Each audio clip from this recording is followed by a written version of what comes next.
Sorry, brother. I just wanted us to say something, just 1 minute. Are we there? This will help us. Yeah. Just briefly, please. I'm sorry. Because as Christians, we must take a stand. It's neither here nor there. Any theory or philosophy, I'm a professor of philosophy. Called OpenAI. Any It was theory, sort of reassuring to see a Turing Award winner mistype This is the and blame godfather the of AI. computer. Oh, damn this thing. Jeffrey Hinton. Can you take it to 10 minutes? But really accurately. So we don't. To prove it, Hinton showed us a test he devised for ChatGPT-4. Oh, damn this thing. We're going to go. Painting. An Take it answer 10 would minutes. demand reasoning and planning. This is what Jeffrey is Hinton is the 2 years, godfather of one- AI. the yellow fades. Besides, it advised, you'd be wasting resources, painting rooms that were going to fade to white anyway. You believe that ChatGPT-4 understands, I believe it definitely understands, yes. and in 5 years' time? I think in 5 years' time it may well be able to reason better than us. Reasoning that he says is leading to AI's great risks and great benefits. So an obvious area where there's huge benefits is healthcare. AI is already comparable with radiologists at understanding what's going on in medical images. It's going to be very good at designing drugs. It already is designing drugs. So that's an area where it's almost entirely going to do good. I like that area. The risks are what?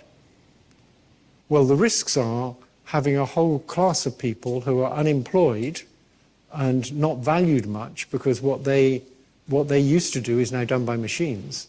Other immediate risks he worries about include fake news, unintended bias in employment and policing, and autonomous battlefield robots. What is a path forward that ensures safety? I don't know. I can't see a path that guarantees safety. That we're entering a period of great uncertainty where we're dealing with things we've never dealt with before. And normally the first time you deal with something totally novel, you get it wrong. And we can't afford to get it wrong with these things. Can't afford to get it wrong. Why? Well, because they might take over. Might take over. Take over from humanity. Yes, that's a possibility. Why would they I'm not want saying to? it will happen. If we could stop them ever wanting to, that would be great.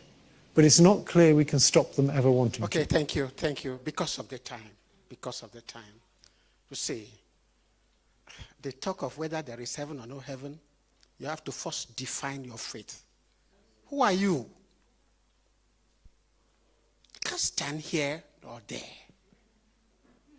AI is very good, wonderful.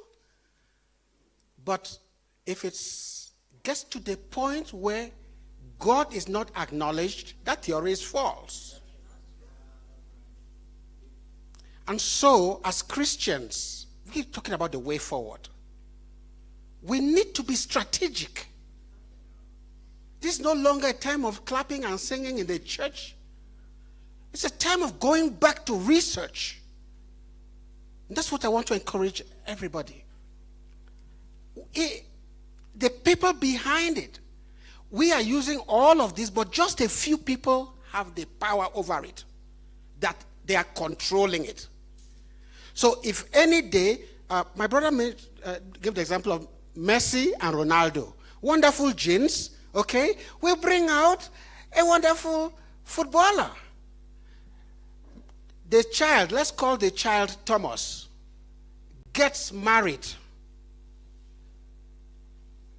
Who will the offspring be?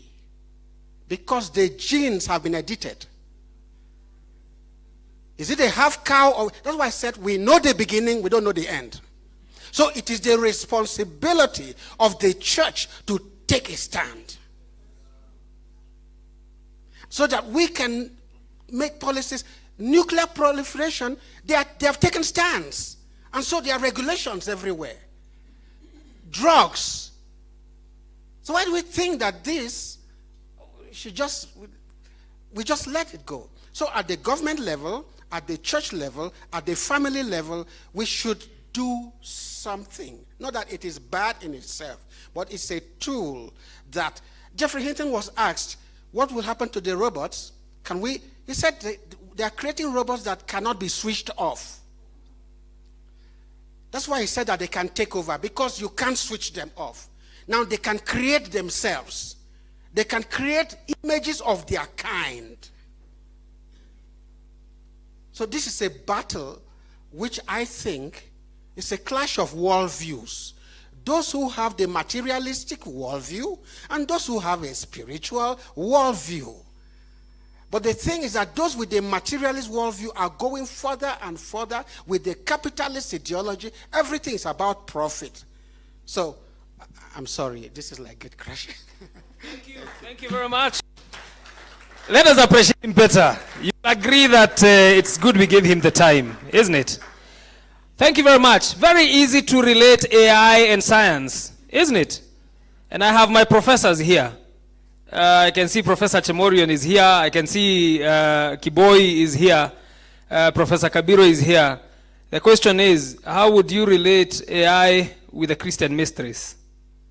The Trinity and all the other mysteries, how would you relate AI to that?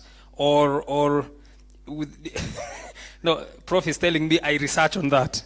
He's pushing it back to me. But thank you very much. Now we come to the next session. As I said, this session here, we are talking about biotech and biomedical engineering. Another very interesting area. In this session, we have two presenters. But before I go to them, I want to recognize a number of our visitors. Some of them will be in the panel, so they will not speak now, but we just want to recognize them. They will stand. I want to recognize the presence of Professor Dionysius Kiambi, who is the Vice Chancellor, Park University. Let us appreciate him. Thank you. We have Dr. Martin Kiogora, who is the Director, ILRI. Is he here? Oh, he's here. All right, let us appreciate him. Thank you very much. He's taking advantage of the fact that I don't know him. So I am looking throughout the room before he stands. Let us appreciate him one more time. Thank you very much. We had Dr. Peter Kerera, who was already here. Please stand. He is DVC Finance and Planning, MKU. That is Mount Kenya University. Thank you very much. We have Bishop Dr. Geoffrey Maganda. There he is. Let us appreciate him. Thank you very much. We have Professor James Ombaka, Maseno University. He is here with us. Thank you very much. We have Dr. Abednego Ongeso from Aga Khan University. All right. In absentia. Let us appreciate him. Thank you very much. So we now want to get into the next session.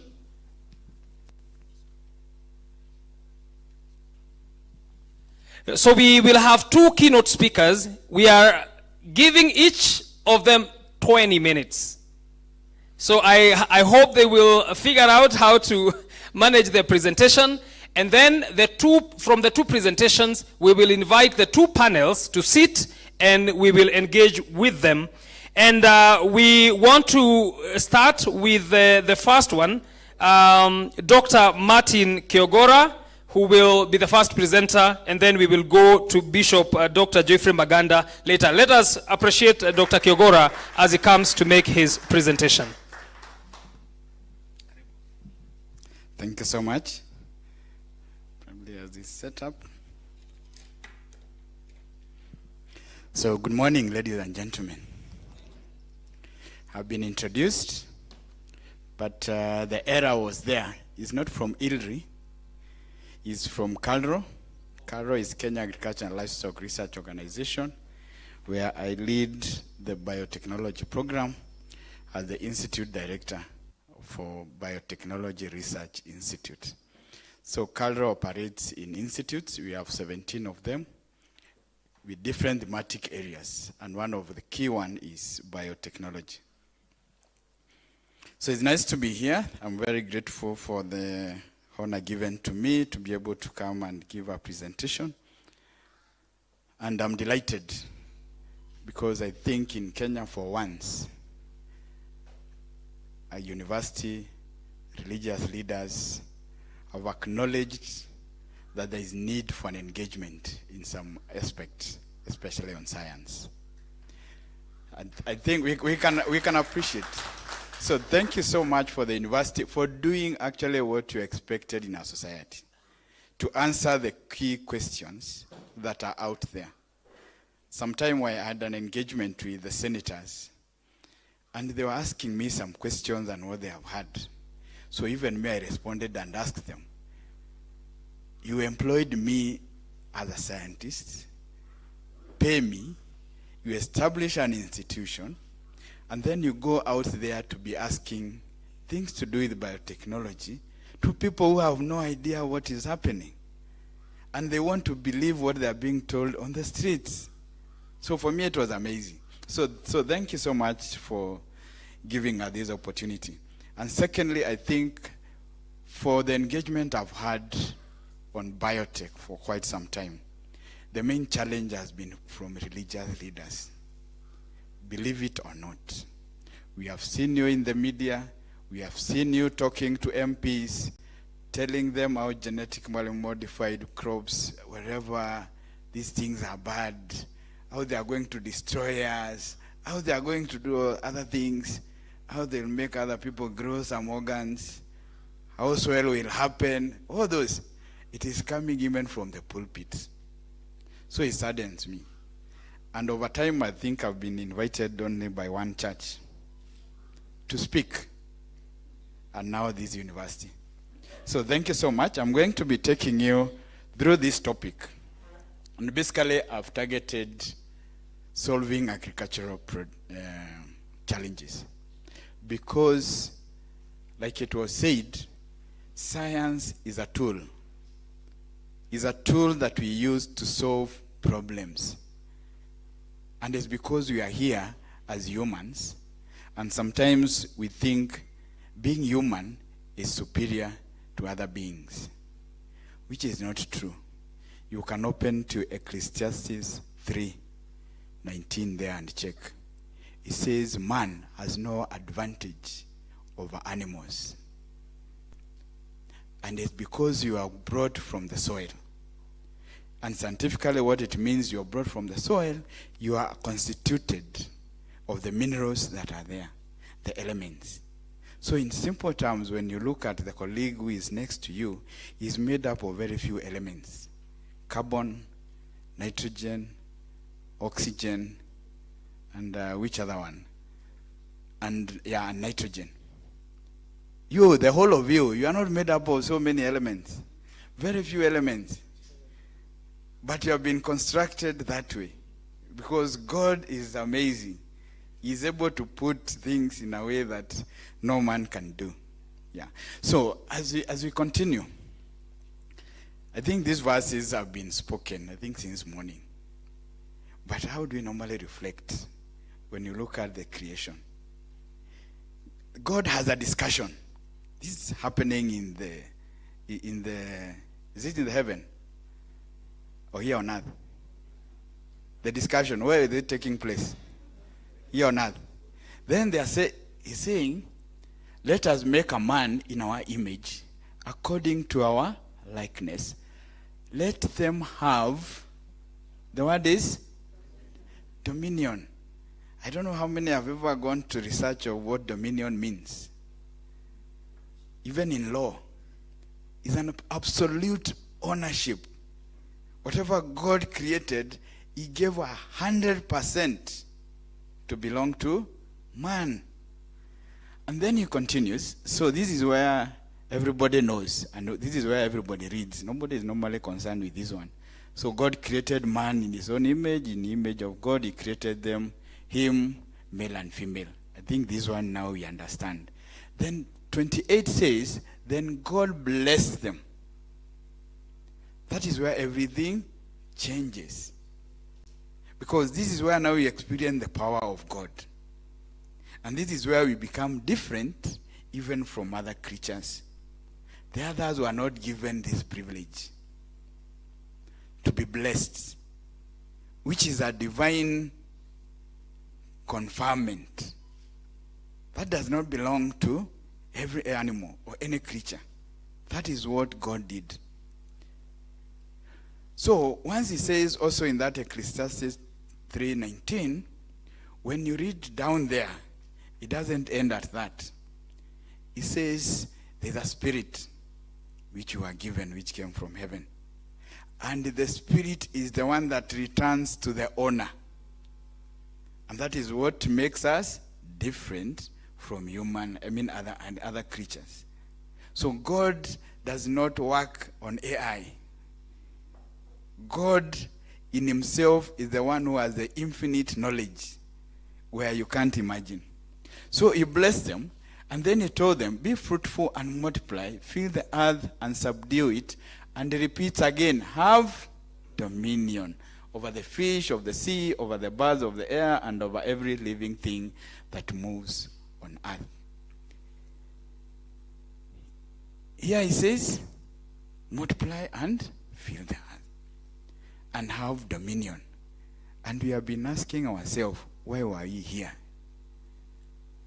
Are we created to be in church every day praising and doing? Is that what we were called for?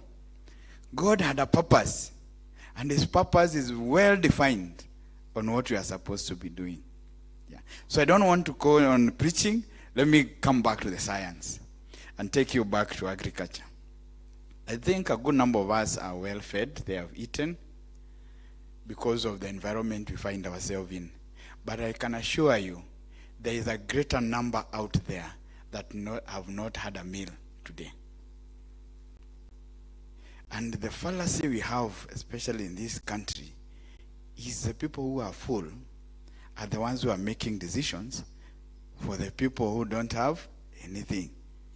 And that is why you have a luxury of designing. If you make a crop which takes care of something, somebody starts talking about, it won't taste nice, it won't taste.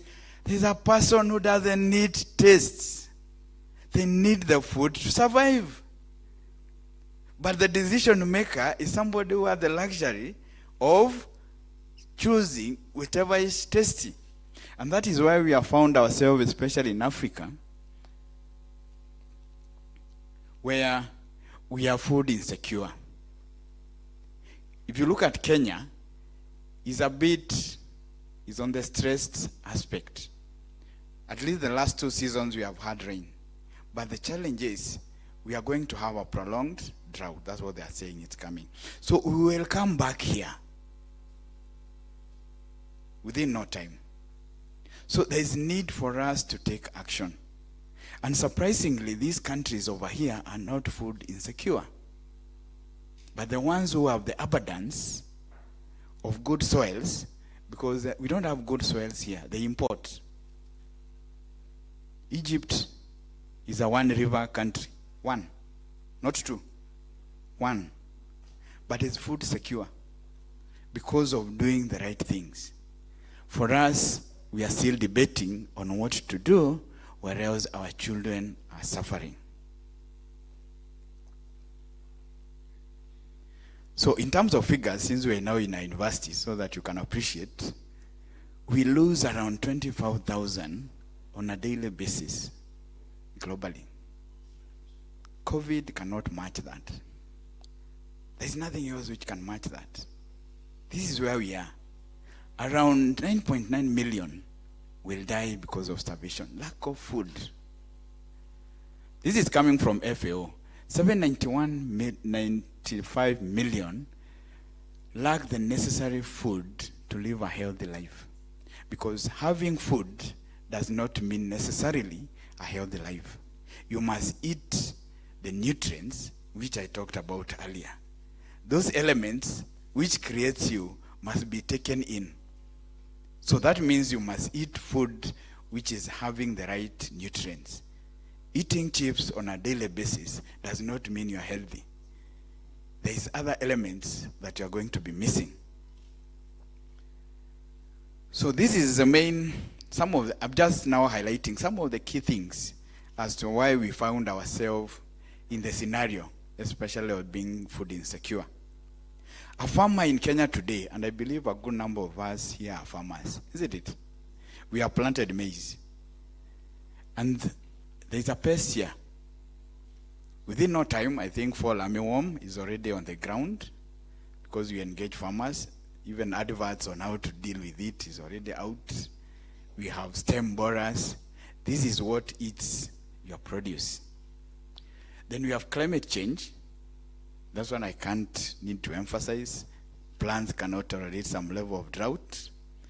You have diseases. The same farmer who had a challenge with this pest, there is a maize lethal necrosis disease which will be joining before the harvest.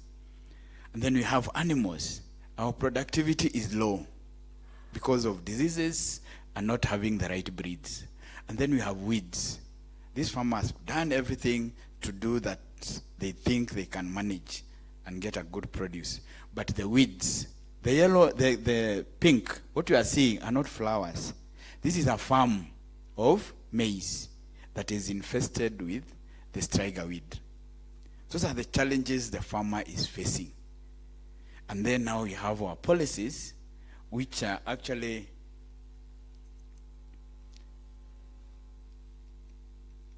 now the AI is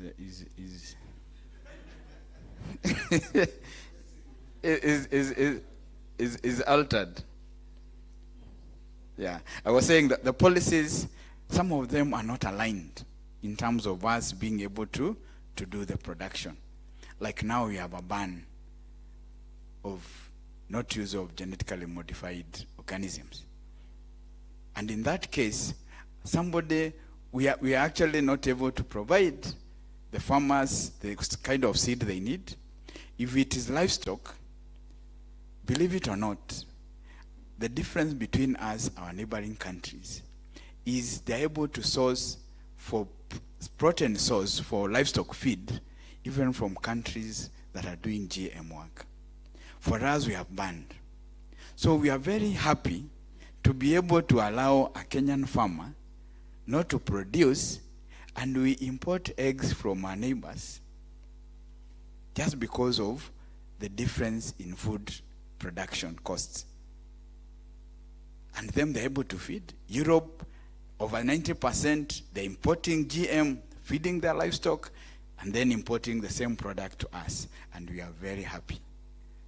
Sometimes it's amazing how we do it.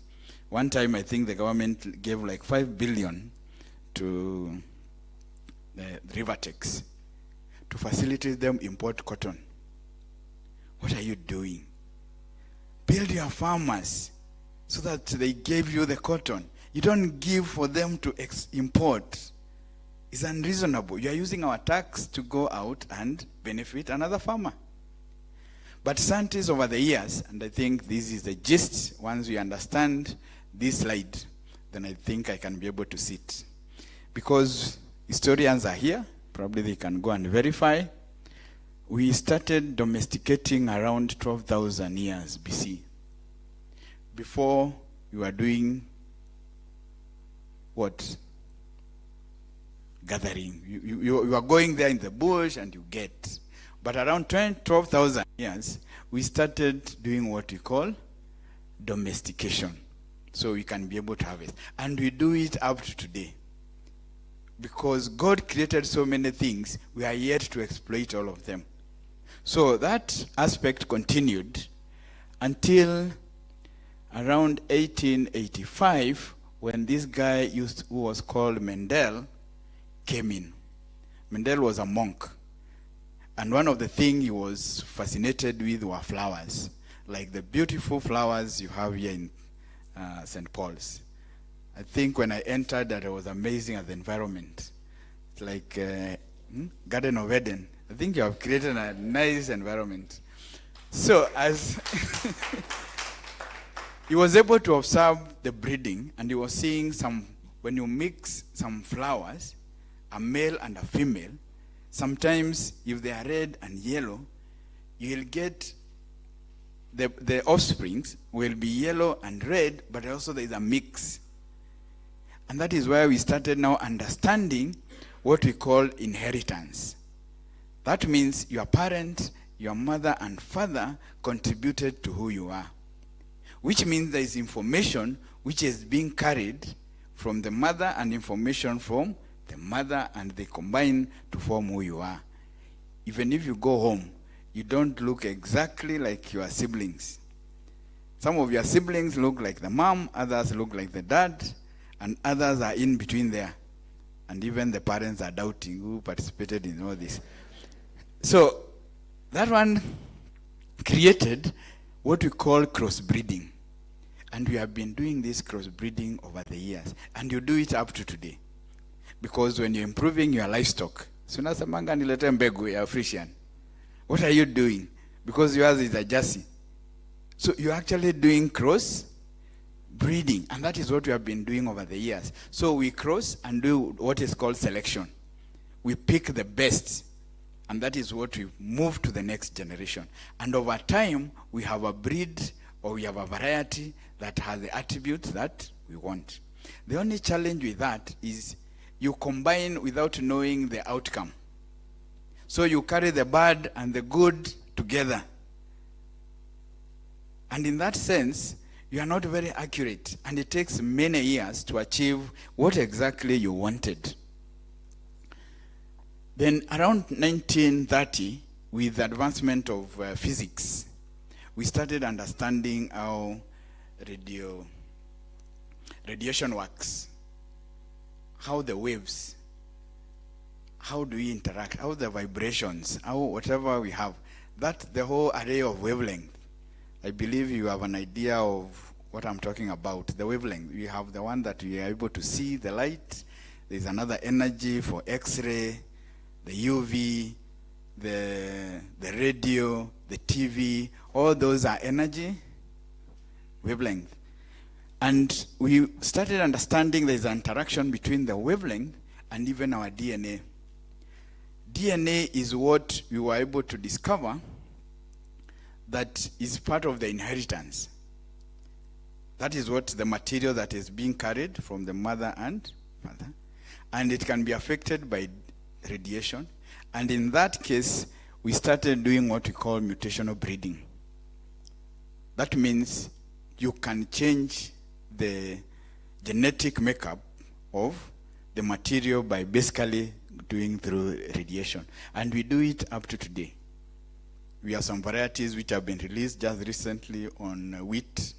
You can go and read based on the technique on radiation. But this is where everything changes. Just around the late 2000, early before 2000, this is where we started doing what is called transgenic breeding. And that is where GMOs come. Because scientists over time, they understood, first of all, inheritance. Then they have gone to understand how a cell functions. Because you are made up of cells. When you look at yourself, those are millions of cells. And in each cell, there is what you call a nucleus. And inside the nucleus, you have what we call chromosomes. And chromosomes are the ones that are carried. I believe those who did biology know here that you inherited how many? From your parent. 23 from your mother, 23 to form 46. And that chromosome is made up of what we now call segments of, and that is what we refer to as genes. Those segments are the one that determine your characteristic. That means how tall you are, your complexion, if you are messy, if you are not, the way that genes how now are structured is what determines the characteristic. And science, since now, had been able to help us understand even the structure. Like this building, we know what it is made up of. The stones, the structure, the components. We came to understand that you can be able to move now one section of the gene from one animal or from a plant to another one. And it will function like before. Because structurally, and that's why we say man actually has no advantage over the animal. Your DNA structure is not different from the plant. the elements that, and the components that build them is exactly the same. The difference is how they are arranged. Just like the way we have A to Z. How you can write books and books based on the 26. Depending on how the structure is arranged, then you have a different outcome. So the gene sequence of human beings is now different from the other animals. But there are some things even we share. And that is why we can even go into sharing even production of some organs. Did you know your heart and that of a pig are the same? Exact. Actually, scientists have been able to do, if you have a heart problem, we can, from your germ material, we can culture it. I mean, we can, you see cells multiply and then they differentiate. And you can decide what to differentiate from the cell. And that means from your cells, we can form a heart. And that heart, for it to grow, you transfer it to a pig. So the pig will grow knowing that it is okay. But when it is the right size, we go and harvest and give you back the heart. Because these things, we are more or less the same. Sorry to our Muslim world. This is science. In science now, that's where we cut a border, that we can do anything. So, and that created now what we call transgenic crops. And then we also have what we call marker-assisted breeding. Before we were doing crossing without knowing what exactly we were crossing. But now we are able to identify the varieties we would want to select genetically. That is where Messi comes in. You can be able to go and look at genes of Messi and say he is unique because he has this gene sequence that makes him unique. And that means changes the speed of breeding. Instead of taking many years to doing crosses, we go for the parentage that we know carries that gene or that sequence, and then we save a lot of time.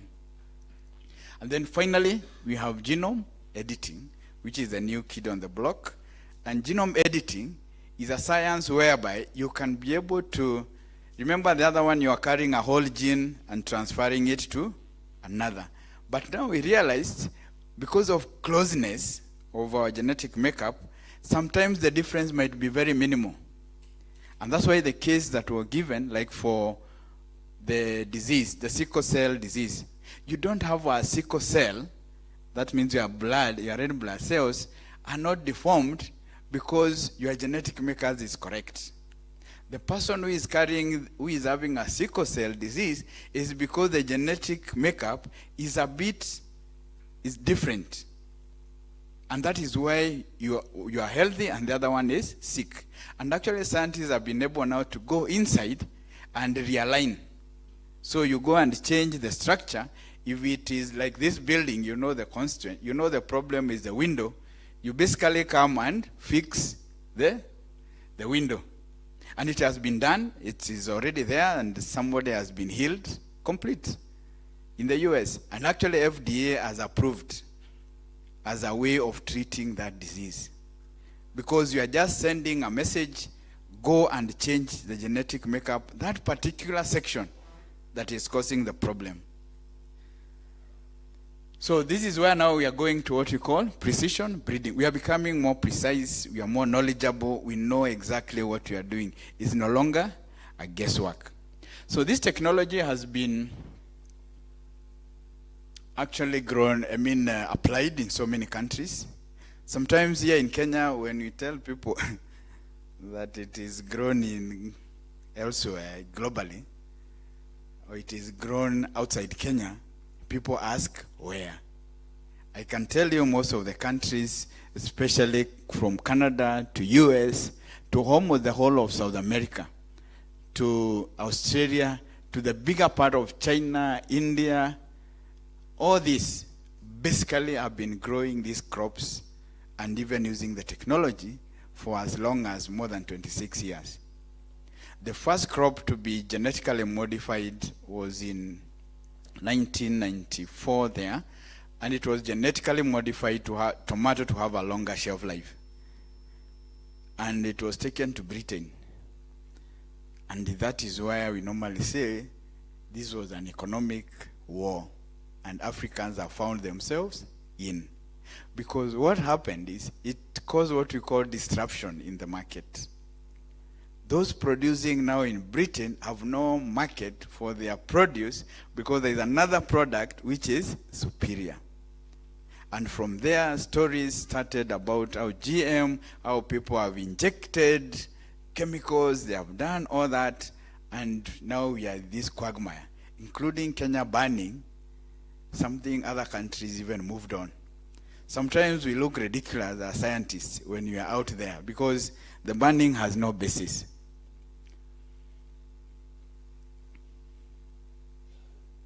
Yeah. So in brief, I'm trying to save on time. Kenya has been quite advancing in terms of utilizing the technology. This is the data from National Biosafety Authority. This is just the last slides. They have approved over 40. It has hanged. Over 40 products. It's not moving.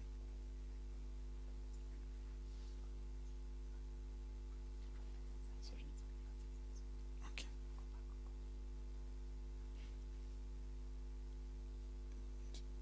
Okay. It has come back. Okay. Yeah.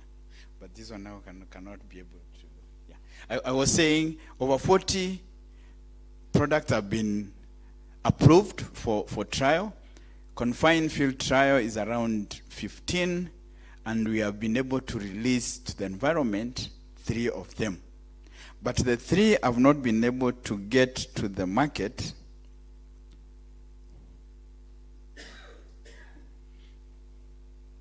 It has hanged again. Whatever is there is, we can use this one now. I think it's easier so that we can move on. Yeah. I'm saying we have had 3 products which have been able to go all the research and ready for commercialization. BT cotton is already with the farmers. Actually, they are enjoying the produce. We have BT maize, which we were about to release. And then some people went to court, so we are still there hanging on. And then we have cassava, which is resistant to cassava brown streak disease. And this one has been undergoing national performance trial, so we are going to be registering very soon. In terms of genome editing, there are so many products that are in the pipeline. I think you can be able to check even within the National Biosafety Authority. National Biosafety Authority is the one that governs GM work. And if you go to their website, you'll be able to see all the products they have been able to approve in terms of research that is already ongoing. So finally, let me close with this. By this guy who was called Norman Borlaug. Some of us have heard. He got a Nobel Prize for developing the wheat and saved so many, actually over 1 billion people because of his work. And he says you can't build a peaceful world on empty stomachs and human misery. That is what the pulpit is expected to solve some of these problems. We need to engage and see how we do it. Because even Christ says, I was hungry and you gave me food. I was thirsty and you gave me drink. It is our responsibility to ensure that people are well fed, the Kenyans are happy, and everybody is happy. God bless you. Thank you.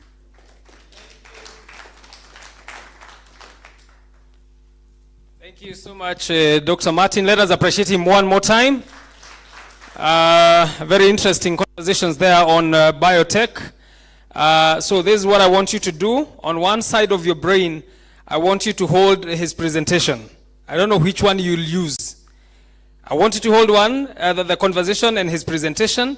And we want to invite here Bishop Geoffrey to come and do the presentation on biomed, and then we will have the panel discussions. Let us appreciate Bishop as he comes.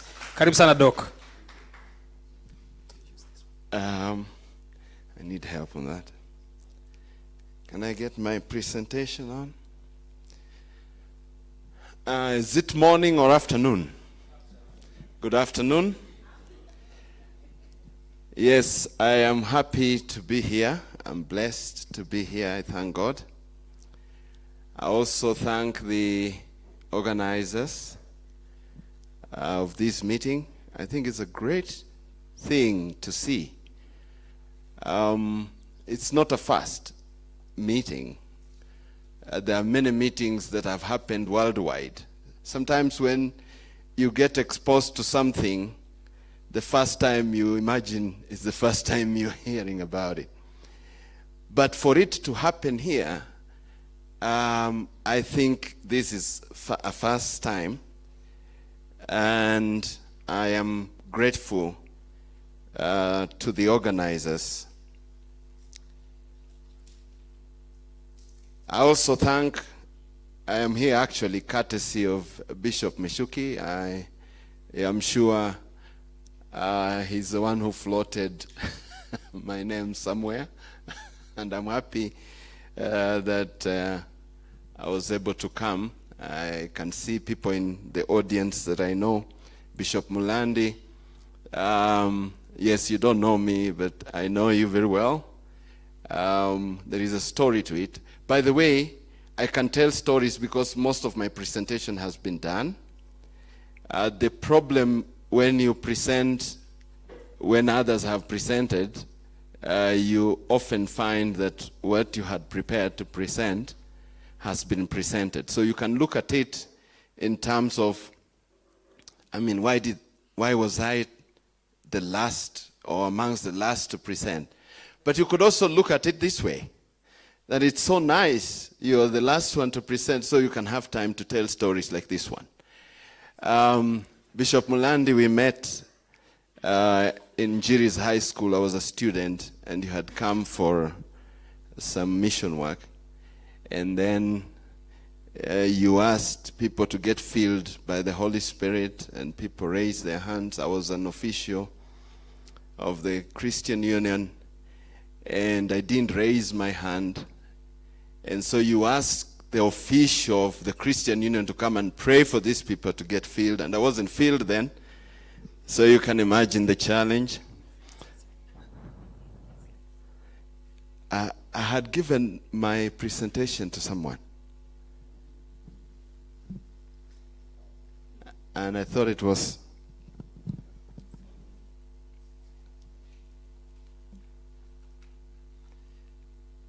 all right. So that's how.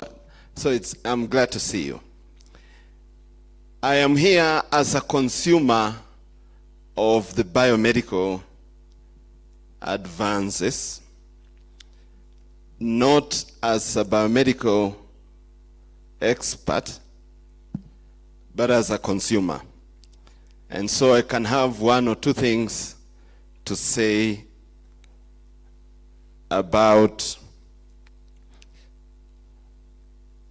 the advances in the biomedical world. And because I only have few minutes to do that, like I said, most of my presentation was done. Even my immediate previous speaker moved a little bit from plants and talked about sickle cell. And so I would like to look at this in this manner, that God is the master innovator.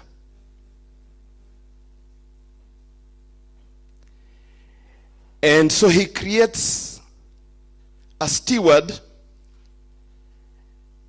and after he creates a steward, something goes wrong in the relationship between him and a steward.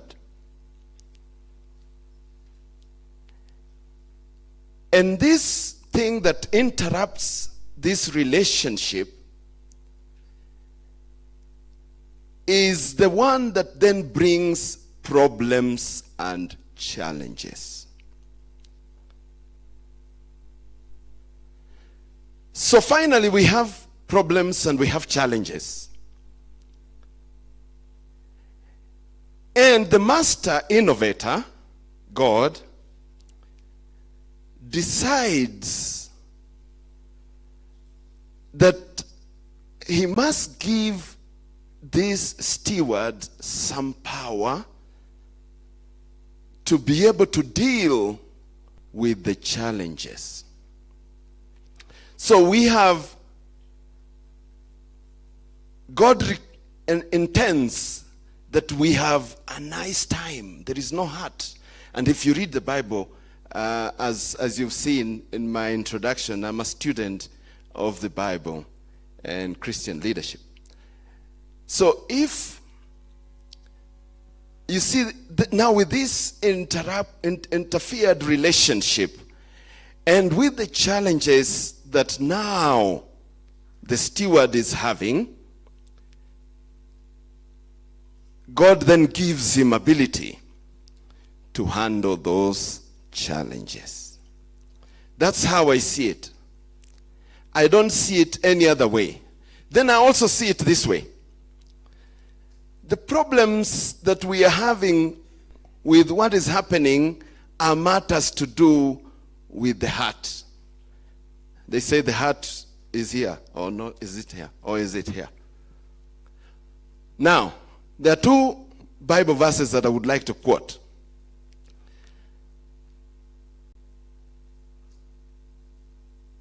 Isaiah 59, that talks about when the enemy comes in like a flood. That's verse 19, right? He who, the master innovator, does what? Raises a standard. Then the other verse I would like us to think about is Jeremiah 17:9, that says, the heart of man is deceitful above all things and desperately wicked. So carry that in your mind as we move on. Technology is basically practical implementation of intelligence. And I'm going to refer to this towards the end of my presentation when I'm about to log out. It is basically practical implementation of intelligence. Practical implementation of the endowment that the human being has to deal with the challenges that are before him. And these challenges, as I said, came because of the fall. Biomedical engineering is the application of engineering principles to solve biological and medical problems. So in our case, we deal with the medical problems for the purpose of improving healthcare, for the purpose of dealing with the health challenges. And for those of us who are Christians, these are challenges that came because of the fall. Now, biomedical engineering borrows from aspects of mechanical engineering, like all those disciplines, to make sure that we improve our delivery of health and also improve the outcomes of health. I mean, there's no business of practicing medicine if my patients don't improve, if my patients don't get well.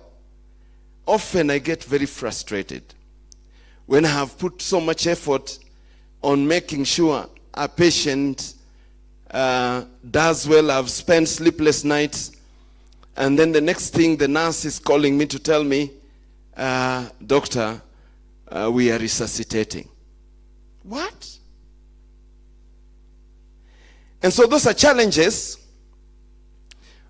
but biomedical engineering has helped us improve those outcomes. And by the way, this is a field that is emerging. In Kenya, we only train, I think, biomedical engineers at a diploma level. So we are yet to advance. Yet it's a very promising field. If I was able to advise the politicians, now my friend Martin, the reason why the politicians behave the way they behave is because sometimes the people who have the knowledge don't have the numbers, so they ignore your message, not because it's not true, but it's because the masses think differently, and so they move that way so that it can give them an advantage, a political advantage. But if I was to advise the politicians, this is an area we need to invest. Training. So we train biomedical engineers so that we can also have a voice in the inventions that are upcoming. And therefore we will be able to deal with the challenges in health as they come. So it applies engineering, design, and principles to biological systems. Some examples of this fusion are artificial limbs, the genetic synthesis of new organisms. We've already been told about gene editing, computerized simulation of surgeries, medical imaging technology, tissue and organ regeneration. These are things that are happening, and a number of people are benefiting from them. Unfortunately, only the wealthy. Recently, I had a patient, a British national, but he has lived in Kenya for a long time. And he had a problem. His circulation in both limbs was blocked. And so he could not, he had gangrene of both legs. And what he needed was above knee amputation. And I remember having a conversation with him and telling him, look, you need above knee amputation, and it's possible you can get artificial limbs and you'll be fine. And he said, no, I'm never going to afford it. I said, no, you can. He said, look, I have all those people who can support me, but they don't want to support me. Anyway, a long story short, he refused my advice, of course, based on his social beliefs and social support. I talked to him about God. He told me, no, I stopped thinking about God, and I don't think about that anymore. When I was young, I was the only one who went to church in my village as a young person. He gave me all sorts of stories. Anyway, he's dead now and cremated. But we have this science that helps us to overcome these challenges. There have been several advancements over the last 50 years.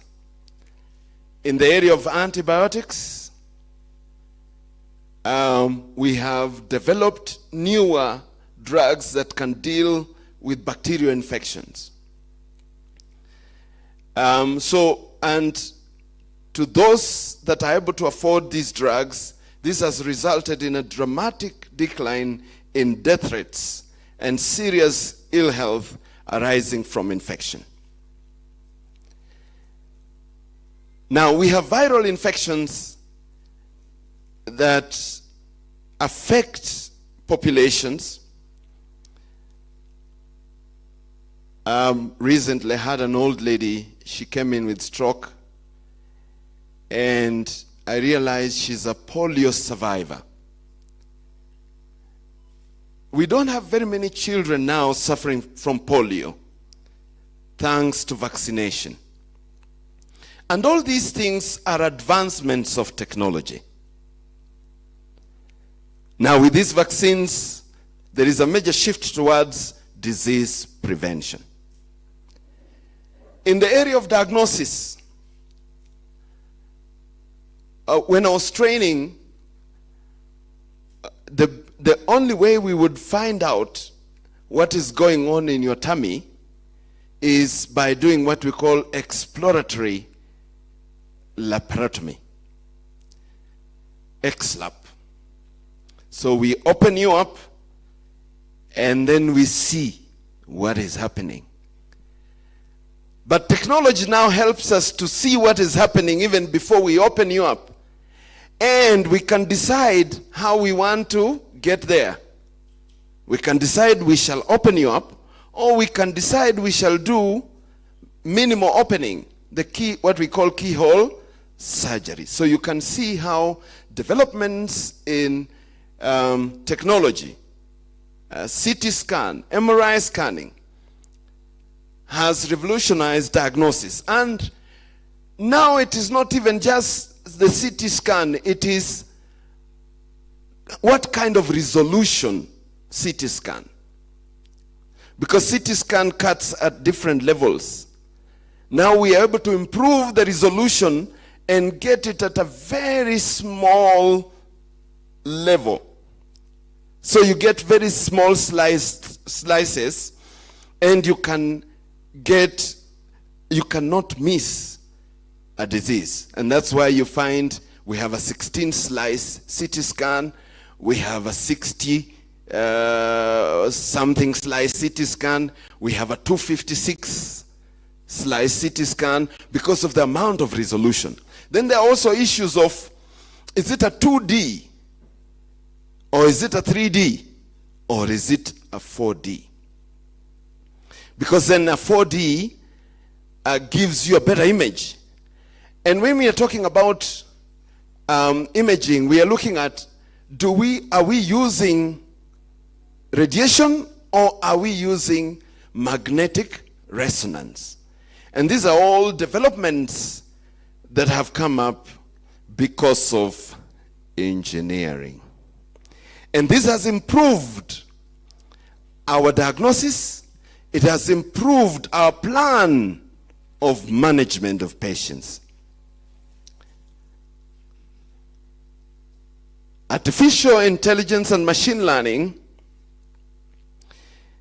of course, a lot has been talked about AI. These are tools that are supposed to help us improve our our solving of problems.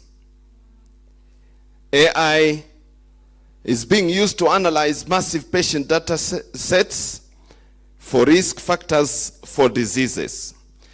Sometimes it's important to know who is at risk for a certain ailment, so that you then can advise them on strategies of prevention. They say prevention is better than cure. And so AI, we can only embrace it and not fight it. There are a few advancements again in precision medicine. My co-presenter Martin talked about precision in plant biology. Even in practice of medicine, we talk about precision, and somebody else also, I think, mentioned about CRI, SPR. All these are important in development, tissue engineering, nanotechnology. When we talk about drug delivery systems, there are very many drug delivery systems. Drugs have something to do with half-life, how long they stay in the system, so that you have the amount of drug to handle the work it should do. I mean, if, for example, you have a drug that within 3 hours the levels go down, it means even before it kills the organism, the levels are down. And so the organism proliferates. and you encourage resistance. Next time, this person will not be able to use that drug. So you must find a way of keeping this. And then the other thing is, if you have to give this drug multiple times in a day, somebody needs to take 6 times of drug in a day, you are likely to have a problem of compliance. They are not likely to follow the regimen. So you must try and look for a way of making sure that this drug is taken once a day or at most twice a day. That's why the need for drug delivery systems came in, and therefore nanotechnology. We can only, brethren, we can only embrace technology and not fight it. So looking ahead, some of the most exciting possibilities of the near future include telesurgery, somebody mentioned about it at some point, tissue engineering for research and development, medical virtual reality tools that can create more accurate images and models of a patient's body. You know about artificial wombs. I think it's made rounds in the social media. You know about incubators. You know about robotic surgery, cell therapies. All these are things that are upcoming in the area of technology. However, you remember I mentioned that the problem we have are issues of the heart. The problem is not technology. I'll do that again. We have a master innovator who then has a relationship with a steward, creates a steward, and gives the steward authority. But then something happens, and the steward is diverted from believing his creator, and then problems start coming. And because of this problem, the steward must have a way of solving them. And God now gives him that ability to solve these problems. So part of what is happening is what we already have as man, but the problem there is that of the heart.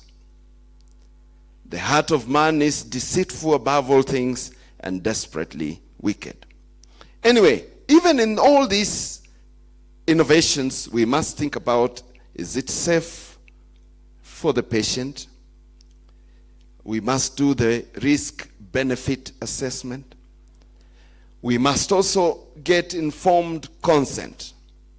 Human beings should not be treated like beings that cannot make decisions. We must inform them what we want to do, and then they give us a go-ahead. When my Briton patient decided he doesn't want to do above knee amputation, I couldn't just force him into theater to have his both legs cut. We needed to make an agreement, and his children were all abroad, and so it was difficult to really get all this coordinated. So informed consent. And when we are doing now trials, especially trials that involve human testing, then even then consent becomes more important. So that when you're doing research, and there are problems, you may be in a place where there are more stringent rules about ethics, and so you decide you will not do your study in that country. You go to another country where the rules are a bit relaxed, and you do the study. All these things are there. And then the issue of accessibility and affordability. The technology is good, things are fine, but who can afford it? Martin, you showed cassava. Are you giving it for free? No. And I'm sure that one will be very expensive. So who can afford it? Then, of course, the issue of use and misuse. And this is where I talked about matters of the heart. And actually, this is where a lot of problems are. And then the issue of privacy and data safety, and I think my brother Patrick mentioned about the area of data where we need to position ourselves strategically as a church.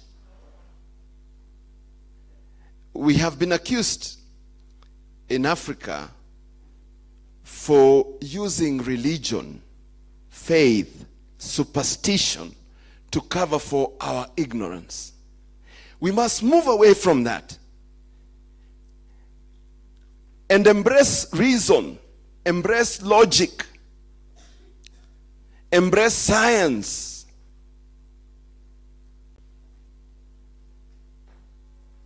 And of course, knowing that we have a master innovator.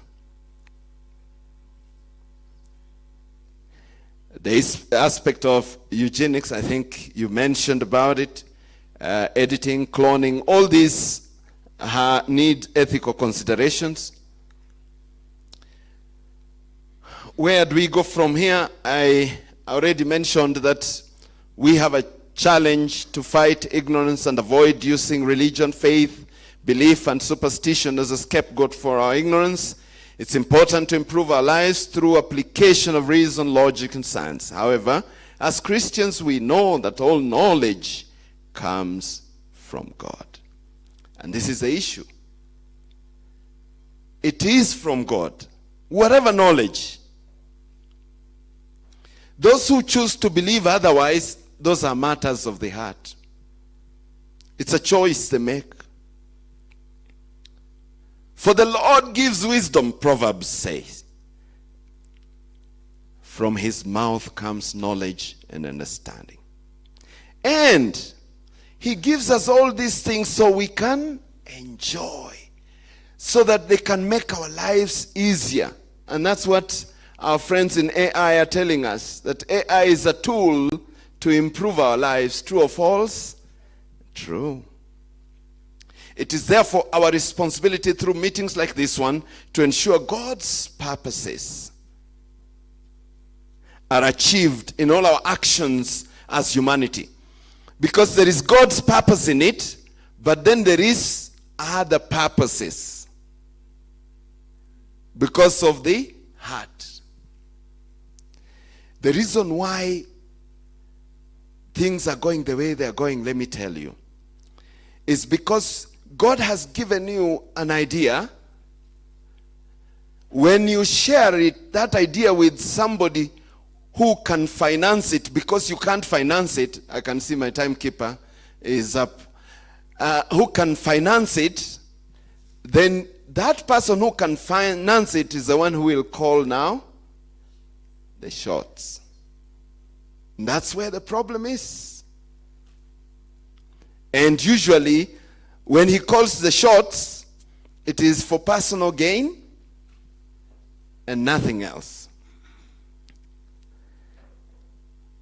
Now, as Christians, Paul encouraged the Corinthians and told them, we must demolish arguments and every pretension that sets itself against the knowledge of God. And we take captive every thought to make it obedient to Christ. Fortunately, God gave us intelligence. Why?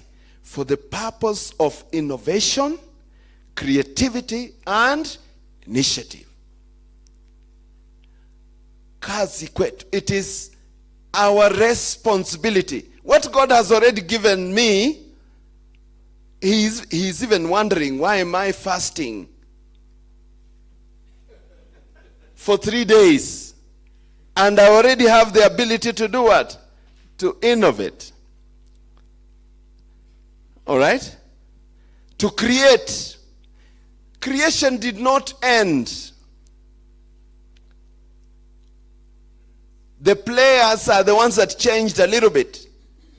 With the master player there and giving man, that's the dominion, the ability to create. And so, intelligence. And that's why technology is just implementation, practical implementation of what? Of what intelligence that we have. Then God gave us the will. He gave us the will so that we develop a desire, a determination, the zeal and hard work. For those who don't understand Swahili, you will excuse me, but it says, ukiona vyaelea jua vimeundwa. You must be willing to participate in these things, and you must put hard work to it. Solomon, the wisest fellow, says, every hard work brings profit. Profit. Can you give me like 5 more minutes? 5? Okay. Conscience, to make moral decisions. And that is where the issue is. So the issue is in all the three. Either you don't want to use what God has given you, or you have it, you know what God has given you, and you want to use it, but you want to use it wrongly. Conscience, to make moral decisions. We must direct our creativity towards expressing God's love to humanity. In conclusion, while biomedical science holds great promise for improving health outcomes, it is imperative to address dangers through robust ethical frameworks. And that's where we are. Comprehensive regulatory measures and inclusive policies. We should be the ones to point out, Jesus said, you should be the salt and the light. So that when we see things are going wrong, we say, no, no, no. So we must strategically place ourselves so that things or moral decisions are made. Otherwise, then, those who pay, those who pay the piper, call the tune. We must, ensuring that scientific advancements are aligned with societal values and safety standards is crucial for the responsible development of biomedical technologies. Thank you very much. I just hope that I've been able to inject a bit of divine inspiration, hallelujah, and describe the doors of health insights and sparked a faith-filled curiosity. God bless you. Can I have? Let us appreciate Dr. Bishop again. Okay. We better clapping, appreciation, a lot of applause. Thank you very much. James, please help here. Wonderful.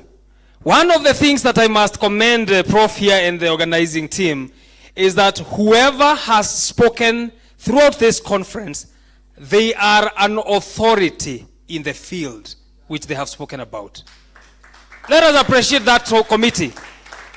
Therefore, bridging between theory and praxis for us becomes very easy, isn't it? Wonderful presentation. Let us appreciate Bishop one more time.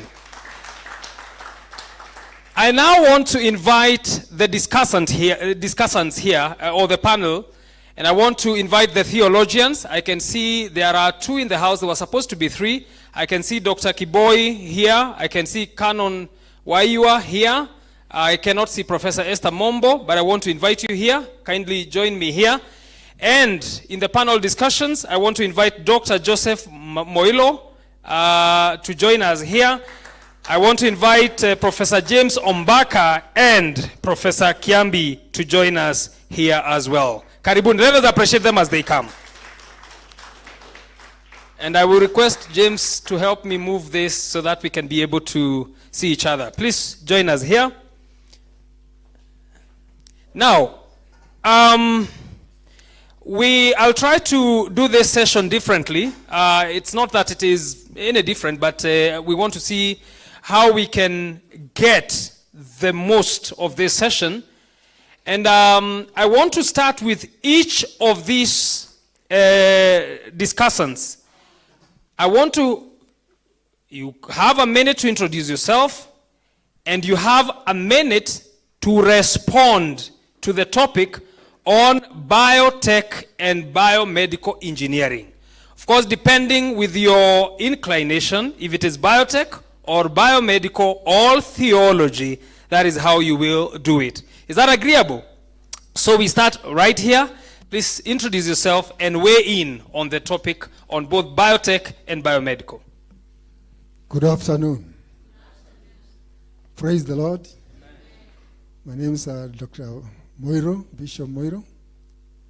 I am a scientist by profession. I'm a medical parasitologist and entomologist.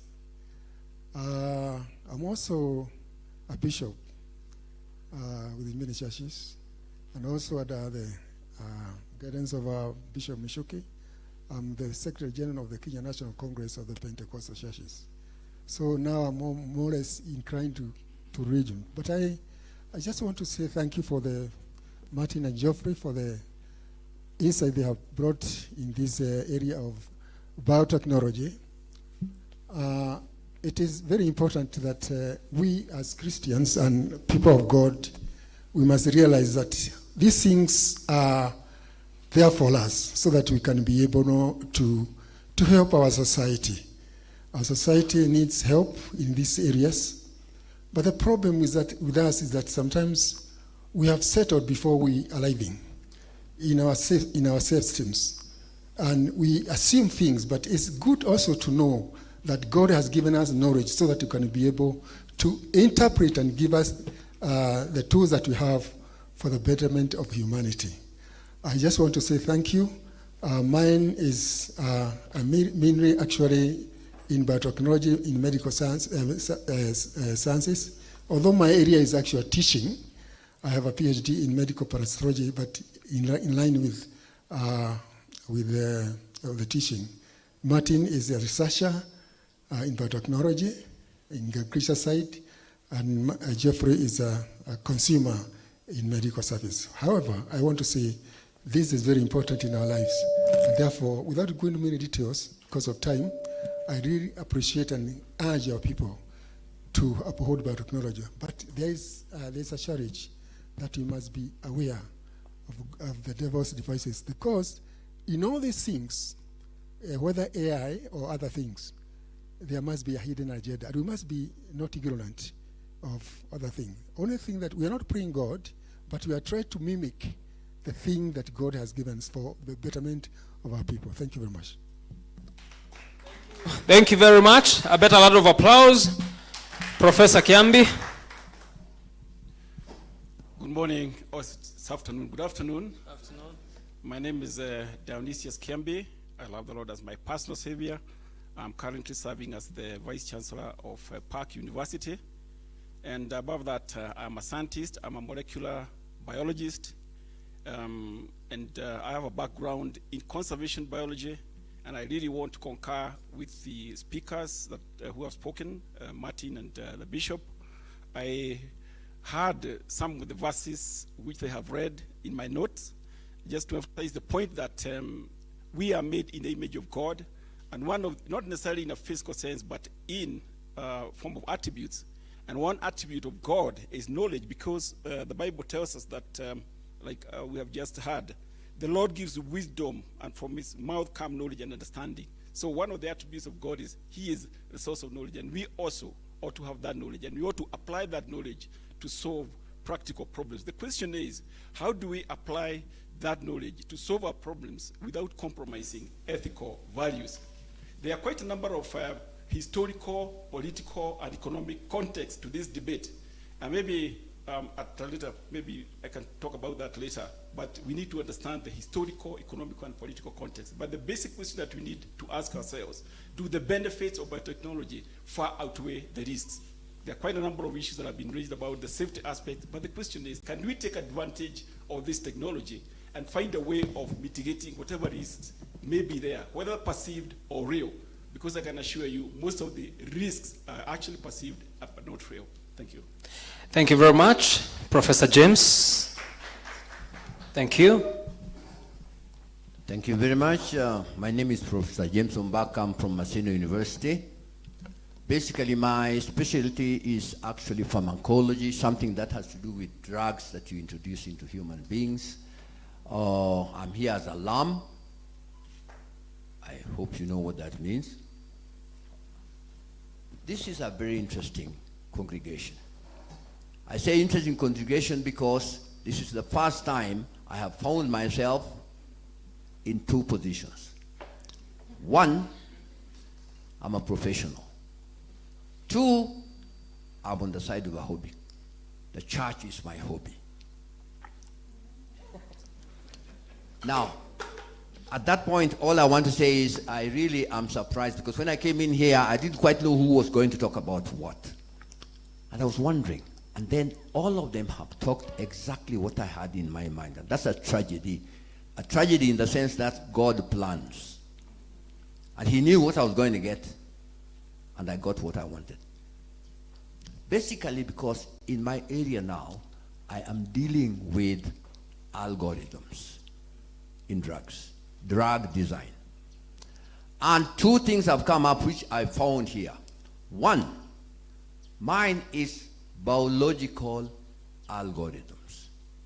But yet, most of what we are talking about is really electronic algorithms, AIs. And the two are at loggerheads, generally in most of us.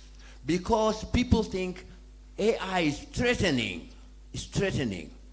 And I'm finding that God is revealing himself in the biological article. Because this body is biological. And that's God. And the body really deals with data.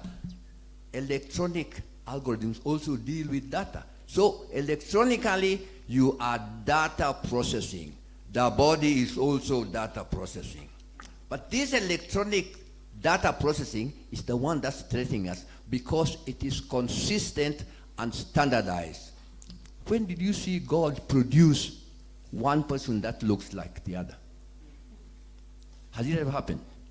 Since Adam, there is not one model of a human being that resembles the other. And there is not about to be time when that will happen. Electronic algorithms are repeating themselves. It's repetitive. So models are going to be similar. They're going to be similar. Why would you feel threatened if this similar one is really against God's single product processing? And that is what this conference is giving. That remember, AI is going to only complement biological algorithms. That's no threat, and the church is the only place where that will be handled. Thank you very much. Thank you. Thank you very much, Prof. Now we come to Venerable Canon Scholar. Thank you very much. Good afternoon. Scholar, my name is Scholar, and I'm a religious scholar. I want to speak on the issues that we have been dealing with since morning, and especially what is now on the table. But I want to start by asking us, how many of us have eaten GMO food? And you may not raise your hands. And again, how many of you have gotten vaccinated? Recently, people were saying that in 2024, the people who are vaccinated will have died. I want to say that from the theological perspective, God is the chief engineer. God is an engineer, and at the same time, he has meant humanity to be engineers. And so, God is an engineer both because I am an interreligious person, that is my hobby. From both Christianity and Islam, and my fellow, our brother from Islam and sisters are here. From Christianity, God is an engineer who is able to create from nothing, ex nihilo. The experts of biblical exegesis, Professor Chemorion and the rest are here. And from Islam, it is kum fayakum. God who is able to create from nothing. But man or humanity is able to create using that what God has created. And that is why when we talk about biotechnology and we talk about vaccination, we talk about GMOs and any other thing, I would want to say that I look at it from something that I train. New man, new woman, new life. Humanity in the beginning, humanity after the fall, and humanity after redemption.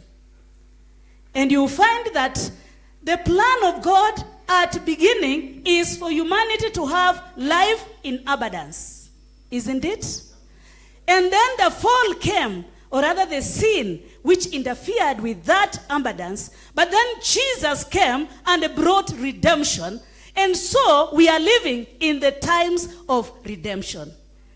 GMO, wherever you talk about it, I look at biotechnology as humanity using what God meant to bring us back to the original plan of God. Thank you. Thank you very much.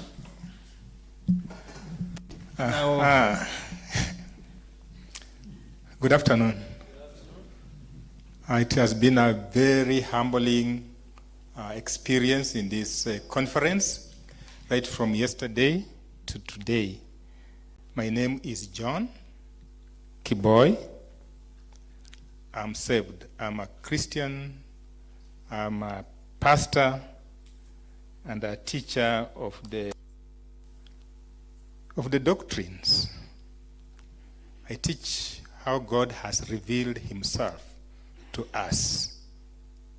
And to respond to this biotechnology, biomedics, and so forth, I want to go back to address the question that is at the heart of this conference: empowering or equipping Christian leaders in the age of science.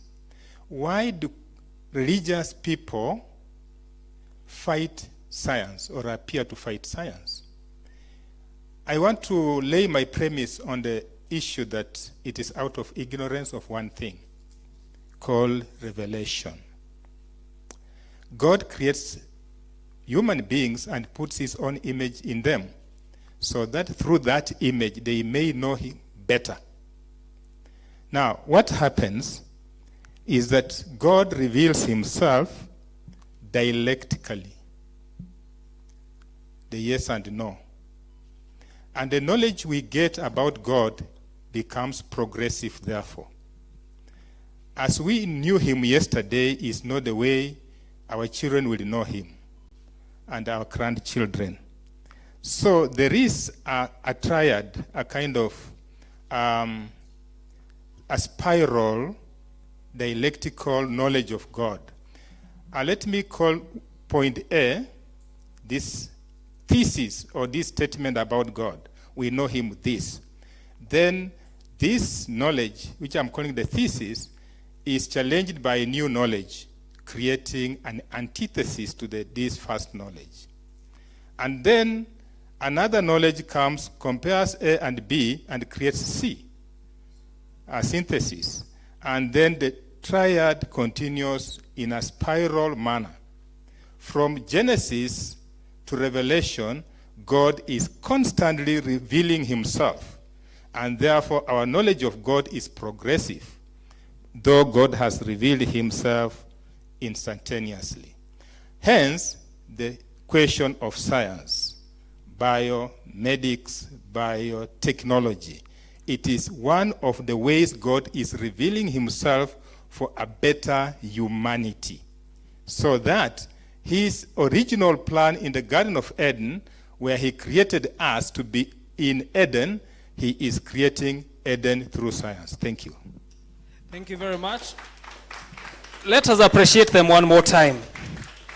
Now, he is my professor. As he spoke, I was afraid that he might ask me to write a paper on it and present. I'm grateful that he finished without asking that. But wow, interesting what we are hearing, isn't it? Wonderful what we are hearing. Now, this is how we are going to go about it. I will take 5 questions, and they are not comments. They are not your thoughts. They are questions. And I want a question for each of our discussant. Pick one person there and ask them a question. It is not your thoughts. It is not another presentation. A question. So I will take 5, both in the area of biotech and biomedical engineering. So you will say to whom you are asking the question, and you will be precise to the question. Thank you. Hello, everyone. I'm Triza Mishuki, and I have a question. And this goes to the one in making drugs, yes? So the first question is... Professor James, right? Oh, Professor James. Thank you. Sorry. So the first question I have is, I've heard there is a research that was done by the Catholic bishops concerning the tetanus vaccine that has been administered to Kenyan women for the last more than 10 years. And it has a beta HCG hormone that makes women sterile. So that is the question that I have. What is being done for us to make sure that our women are not getting sterile over some vaccines that we are told they are good when we are pregnant, but it is causing the opposite effects? Thank you. Professor James, please take it over. Thank you very much. Thank you. Thank you. Oh, really, vaccines are very interesting agents. But what I want to say first is the trouble is humanity. Because usually designers, and I'm unfortunately one of them, my friend here mentioned it a little earlier, he shouldn't. I am one of those people who passes for having actually discovered something that is called a drug that he knows.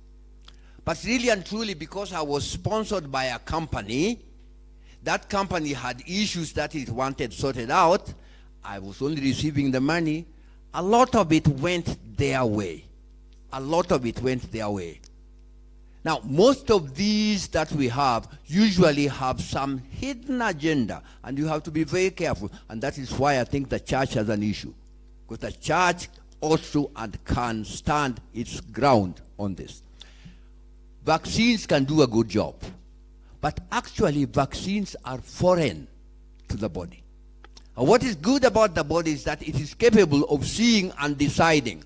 And that is the God made the body that it can accept, adjust, mutate, and do whatever it wants to make the body remain standard. Vaccine only help. But in order that those that get this vaccine, the thing that you got to realize is the body can identify, but it should be given an opportunity to do so. The question is, who actually made that vaccine? What interest, and I want to give you an example here. What interest was there? The example I want to give is HIV. Kenya decided a few years ago that circumcision, male circumcision, is going to be rolled out countrywide. Who rejects that? Anybody opposed to that policy? What's the matter with you? Actually, when you look at it, if you want to think about it properly, you should question the experimenters, the people who are conducting that particular research. They did that research basically in Nyanza. Now, if you are conducting a good research, let's say you are researching on religion. If you want to find out on religion, and it is Christian religion that you want, where would you do it? Say country if you so wish. Hey, there are no marks to be given, just talk. Well, basically, if you are looking for Christianity and you take that particular research to Saudi, you are crazy. You are crazy. If you are researching for circumcision and you taking to Nyanza, you are crazy. Because they generally don't circumcise. So what are you looking for? That answer is going to be biased to start with. This government sponsored research in Nyanza and came out saying 60% positive. Roll it out. The church should have stood up and talked. The church is silent up to today. That's exactly what happens with vaccines also. Where was it done? And who is doing it? Because if Dr. Kiboi is one doing it, and you know who Dr. Kiboi is, you say, apana, achana na hiyo. Leave it alone. The same with the vaccine you are saying, lady. That vaccine, the company doing it has its foundation, and what you need to find out is matters related to the owner of the vaccine. That is really what would make you pass it, and a good government should be able to sponsor that. Thank you very much. Thank you, Prof, for that response. Let us appreciate him. A question to a different discussant. I'm coming to you, Bishop. A question to a different discussant. Thank you. Thank you. So my question is, when you're talking of... whom is it addressed to? I think one of the two gentlemen there. I don't know who is expert in the question, but okay. I think they'll be able to pick up. They are listening. Okay. So when you talk of GMO, sitaki kutumia kizungu ngumu. GMO. So how safe will be our indigenous crops? Because I believe at some point there'll be something sort of cross-pollination. And I believe at some point our indigenous crops will be affected. The second one is, when you talk of food security, yes, this is where also technology also comes in. But how safe is it to humans? And considering also, when you're talking of food security, think of, the foods that have been introduced to us. We are food secure, but now I just want to give an example that Professor has just given. Assume most of us, watu wakula ugali, we eat ugali, and then pizza has been introduced to us, and chips. Also the cultural aspect of it, and also consider the health benefits from it. So I think these are some of the things I need to also to be addressed. Thank you. Thank you. So I will ask, they are consulting, so one of them will take the question. Who will take it? Okay, thank you. Thank you very much. I just want to answer part of what you said about GMOs. I'm not an expert because I know those who are researchers, but generally I want to just to highlight a few things regarding GMO, is that GMOs, we must have sure the government ensure that GMO research, production, and trade is safely regulated.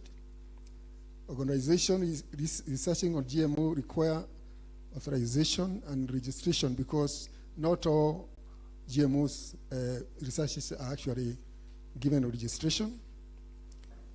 GMO affect and cause human health and environmental hazards, resistant to specific plant diseases, and insect pests can happen. Accumulation of pollution substance may also affect our soils.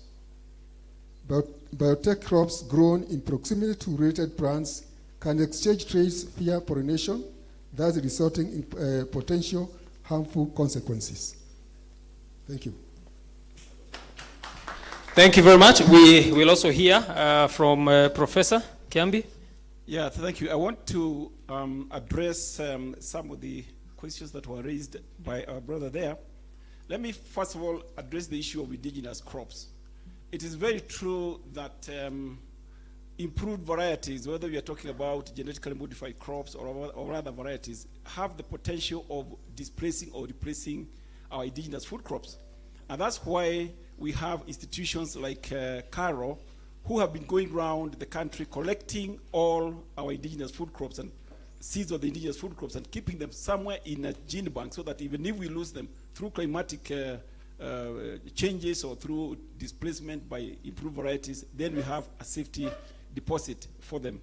Let me also say that the biotechnologically improved crops do not have any disadvantage over other crops that are developed, that are improved through the usual, the conventional ways in terms of displacing crop varieties. I mean, you cannot say that they are worse than crops that are developed in a conventional way when it comes to displacement of indigenous crops. I mean, the damage is pretty much the same, but we have mitigation measures.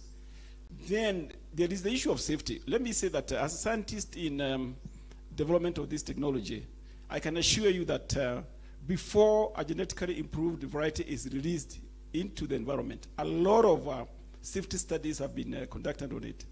Sometimes some of these genetically engineered crops are safer than conventionally developed crops, because these genetically engineered crops go through very, very, very rigorous processes, and they have to be certified by the National Biosafety Authority. We have a whole authority, National Biosafety Authority, that actually looks at the safety aspects of these varieties before they're released into the market.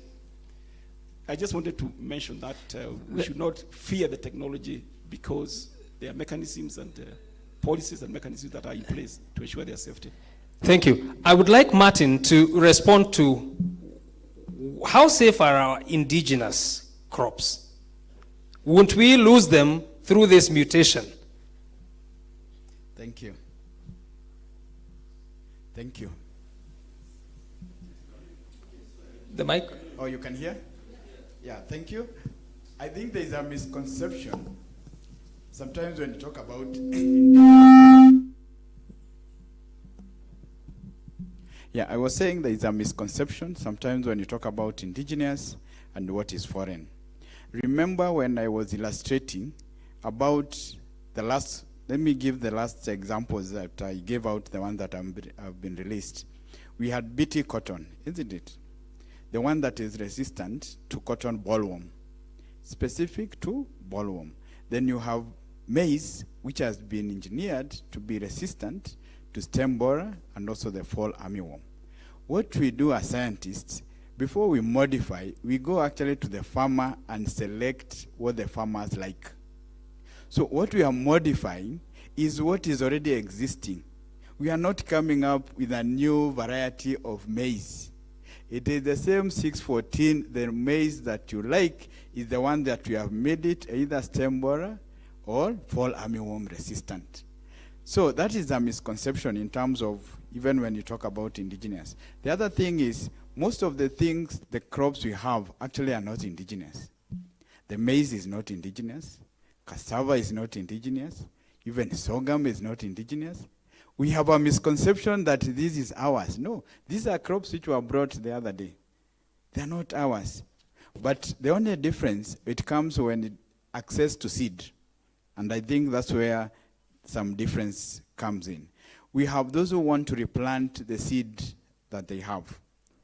And in that case, they want to do their own breeding. Those are the ones, like you say, they are land races, the ones that the farmer want to keep on growing. Remember in the 80s, the same seed you wanted to replant. Because the hybrid ones you replant, the vigor goes down, the productivity goes down. But the original variety that is not hybrid, you can sustain some level of production using the seed. The only difference is we do have what we call seed production system. So for those who are going to be producing seed, they have a directive, they have a guidance in terms of how not to pollinate even the neighboring. So there is separation in terms of distance, and sometimes you can separate based on time. The flowering is done at the different times.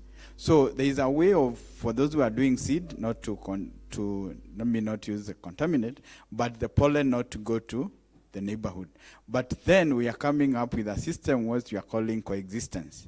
Because remember, even those who are doing the original product, the maize that is not hybrid, are already coexisting also with the ones that are hybrid. So there is a level of coexistence. And lastly, once a product has been said to be safe by the National Biosafety Authority, we'll be dealing with market issues and not necessarily safety issues. Thank you. Thank you. Let us appreciate them for that. Very good.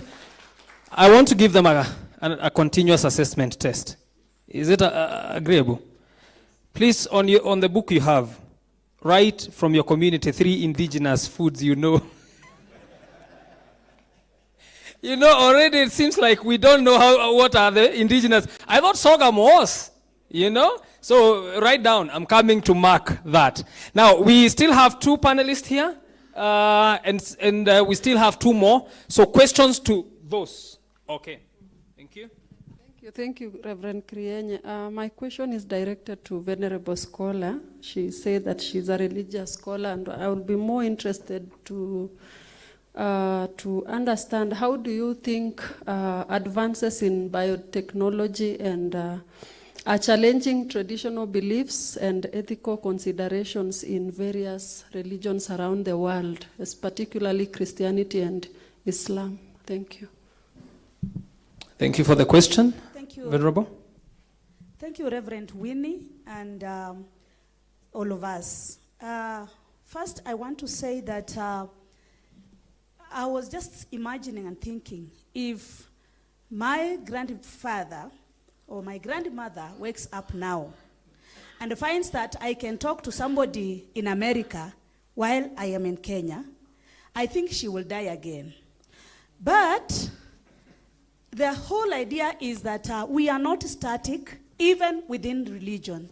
We have to embrace changes and also embrace technology, because like we were talking, even I remember when Sheikh Salim was talking, he also said that during COVID, even in mosques, they were able also to lead services online. And so, even with biotechnology and biomedicine, some people have even survived, both Christians, Muslims, and the people from others, by getting that heart of a, you said it's, modified, and of course, it survives in a sheep or it survives in a goat, and then you are given, and you are able to survive another several years, and you appreciate technology because you can live. Nobody wants to die. Sinikweli, whether a Muslim or a Christian. And so what I would say is that we need to look at holistic life and approach. Not only spirituality and just, thinking very thinly that we are spiritual people. But I come from a situation or a context where we talk about Jesus in the heart, right knowledge in the mind, food on the table, money in the pocket, and good relation with other people. I mean, you cannot just say, I'm saved, I'm going to heaven by faith, but when you are told a doctor prescribes injection, you say it is demonic. But it is that injection that God, the engineer, the chief engineer, has helped Manny, the engineer, to come up with to make life continue. Thank you very much. Let us appreciate her. I just wanted to clarify a point. She said if the grandmother rose up today, she would die because of seeing how much technology has advanced. Surprisingly, she would go back, Surprisingly, she would be disappointed with how slow our technology is from where she's coming from. Another question. Now we have Dr. Kiboi, who has not addressed a question. For Dr. Kiboi? Then I'll come to you. For who? No? For Dr. Kiboi? For Dr. Kiboi? Okay. All right. Okay, thank you very much.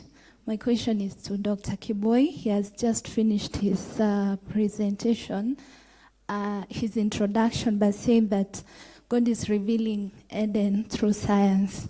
And I was just seated and thinking, if God is revealing Eden through science, then is it that tech is taking us to Genesis, where the fall of man, when Eve wanted to be like God and Adam and Eve wanted to be like God, but this one is just an enhanced knowledge, because he talked about thesis, antithesis, and synthesis.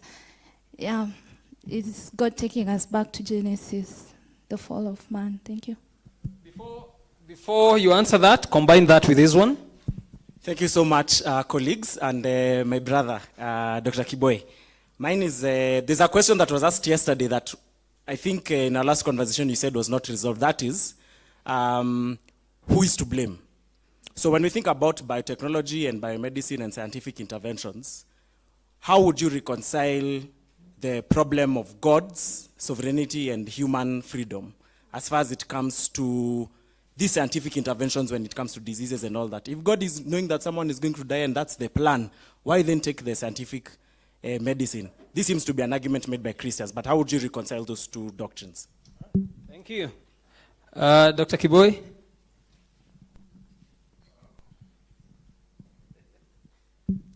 These are very technical questions for me. I wish they had written them. I'll begin with my student. She's posing a very technical question. Is technology taking us back to the ideal Eden? If we look at life eschatologically, and somebody said earlier on, I think it was Winnie or something, that through Jesus Christ, God is reconciling the universe back to himself. And therefore, at the end, we shall be in God, and God in us. The heaven will come down as the earth goes up, so that there is a total unity between God and his creation. And that's where we shall not find any suffering. And therefore, in the morning we heard from one of the keynote speakers, and we are seeing where we are working towards immortality. And actually in all religions, immortality is the ultimate end where we all want. And biotechnology and biomedics is actually working towards that. Is working towards making us live a better life, healthier, as God intended in Eden. And therefore, God is continuously revealing himself and his will as he wanted us to be in Eden. And therefore, indeed, it is true. We are going back to Eden. God's sovereignty and human freedom.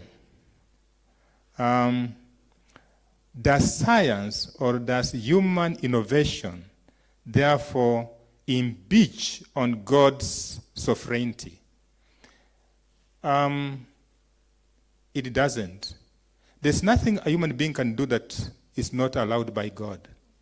It is God who allows even the scientists to think the way they do. There's nothing called human knowledge. To me, it doesn't exist. He would have made all these fellows imbeciles, not to understand anything. So he made them in his own image and gave them a trajectory of understanding things. He denied me a scientific brain and gave them. I cannot think the way Dr. Mbaka, Professor Mbaka, thinks. Actually, is the inventor of the mosquito repellents, the insect repellents in the whole world. Is the one, it was his brainchild. And therefore, the way his brain is made is not mine.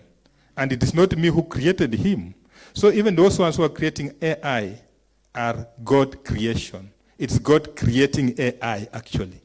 It is God creating the GMO. In fact, before, I was very worried about GMO. It could cause suffering. But today, I've changed. You have empowered me. You have changed me to think kumbe GMO is just as good as any other food. Yes. So thank you very much, and thank you, Professor Chemorion, though you have stepped out for this conference. Thank you. Let us appreciate that response. I didn't know about Professor James. So after this, we will have a photo with him. You all know the caption. You all know what the caption will be like, isn't it? There's a question here, and I want to give it to Bishop. What is the church, because you are in the church, doing on the matter of digital ID to be introduced to newborns? How will their development be? Do parents have consent for their newborns? Can the church or Islam give a press briefing on this? Probably you can comment on that. And what will become of our children if this happens? Wow.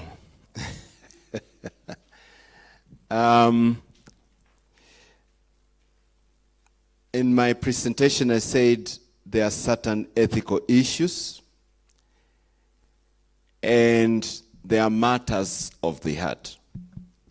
Let me divulge a little bit and say this. We've had Dr. Kiboi and Prof. James. Dr. Kiboi is saying he doesn't have a scientific mind. I actually beg to differ. But just to say, his inclination is different, right? You know, I saw somebody making a comment and saying, you are sleeping and people with degrees in theology taking on leadership. Who is better placed to lead than a person with a degree in theology? Because that person is all round, which means if you're talking about thesis, antithesis, and synthesis, it means you can talk about the mosquito net if you choose to. But it's just that you're gifted, and it reminds me, anyway, I like going out too much. But so we cannot give you a mutation to be like him. That would be ethically wrong. Now, we have a problem, and the problem is this. We would want to know how many people we have in the world. Right? That's a genuine problem. You want to know so that you can plan for them. You can allocate resources for them. You can say, okay, fine, a baby is born today. This baby will need food. This baby will need clothing. This baby will need education. And this baby will need entertainment. So we need to build schools for this baby. We need to have teachers for this baby. We need to allocate resources. That's why it is important we get to know how many are born and where they're born. And that's why identity is important. Where do we put this identity? Or how do we get this identity done? In the process of answering those questions, that is where the human heart comes in. I want to be the one to do the identity. My company has to be the one to do the identity. And if my company has to do the identity, then things should go this way. So it's more about politics than the purpose for which it is being done, isn't it? Makes a lot of sense. Thank you very much.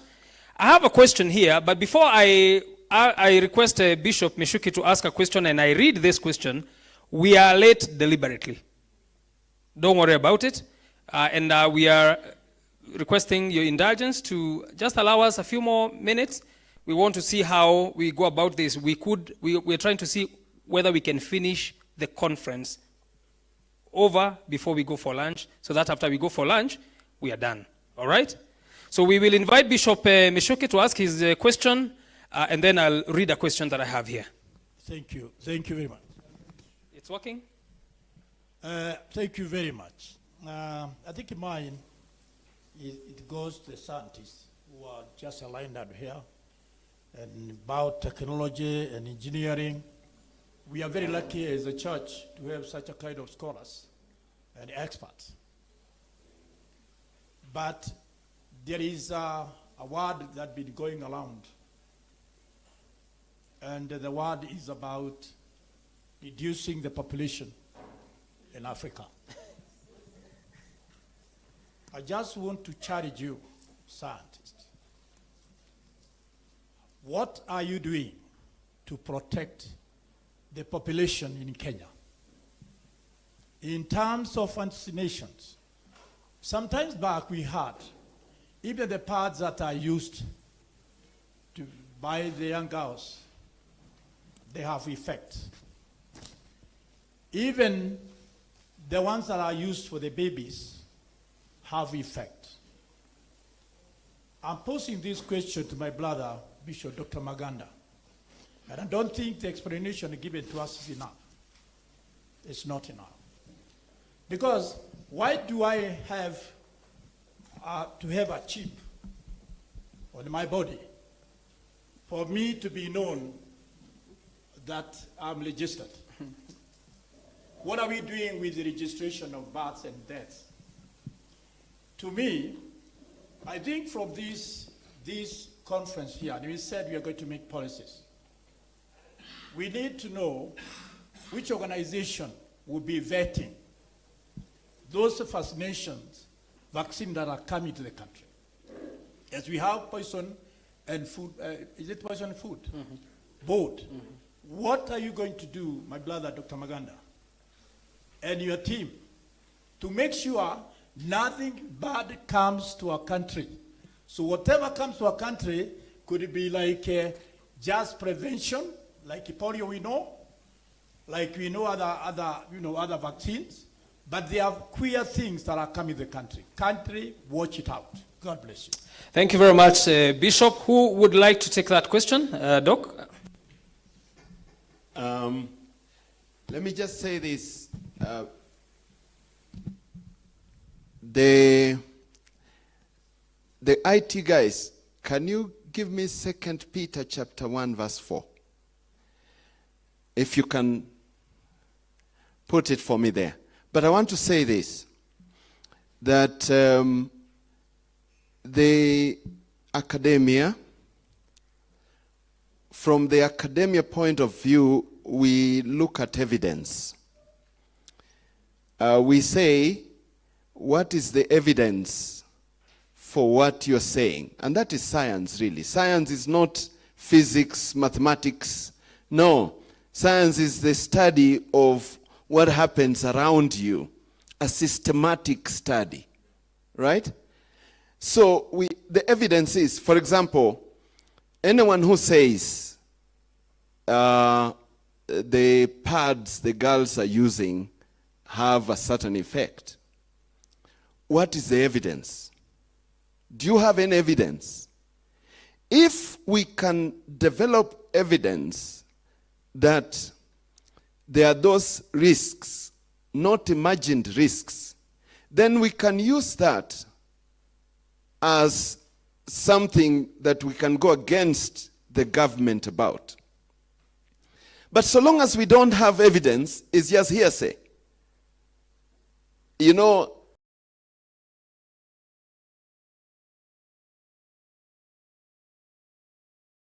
brought in so that people can be sterile, and we were advised against maize and against tea when I was very young. But then we ended up taking a lot of ugali and a lot of chai, a lot of tea. And for your information, I'm a father of 3. I didn't go sterile. So there's really no evidence. If we can have evidence, and not just what people say, if we can have evidence that that's the evidence we can go with to the government and say, look, these things are dangerous.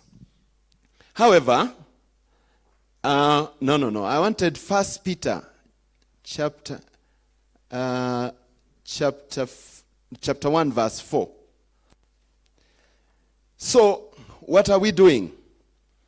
I think we are looking around for evidence. It may be too late, but without evidence we cannot the government or against the people introducing. But remember also, we have organizations that are supposed to police certain things. For example, we have the PPB. PPB is a pharmacy poisons board that is supposed to make sure the standards of what we are getting is good. Recently, we had a problem about fertilizer. Right? We have an organization that is supposed to make sure we are getting the right fertilizer, but then we got, at least that one we had an evidence, and you saw something happened. Now, we are born into an inheritance, 2 Peter, sorry. 2 Peter. So basically, I think we are looking for evidence. If we get evidence that some of these products are dangerous, then we can raise an issue against the government.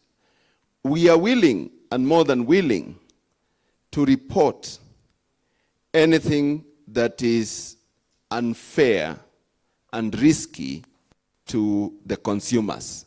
Just to use that, we have been bestowed with precious and magnificent promises so that we may escape from the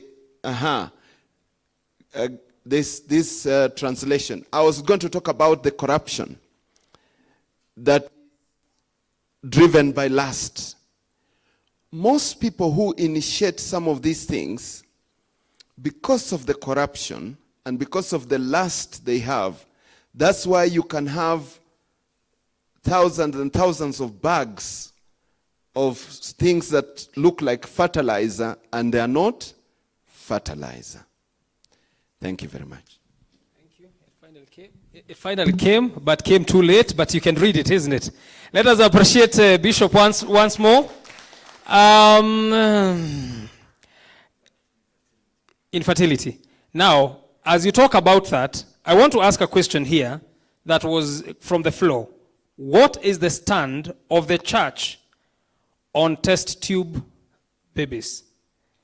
You can take it, or any of the panelists can take it, and then we will have the parting shots from one scientist and one theologian, and we will be done with that session. Please. Yeah, thank you. I think biotech, especially in food, has been talked about on a negative aspect, and especially on somebody intentionally wanting to reduce the African population. And that person is actually imaginary. We cannot pinpoint exactly who is that in this world who is interested in reducing this population. Whereas I showed that map, the countries, even the people you are saying want to reduce our population, actually when you go there, the grocery of US, almost 60% of their food is GM. We are traveling there, we are eating, and we are okay.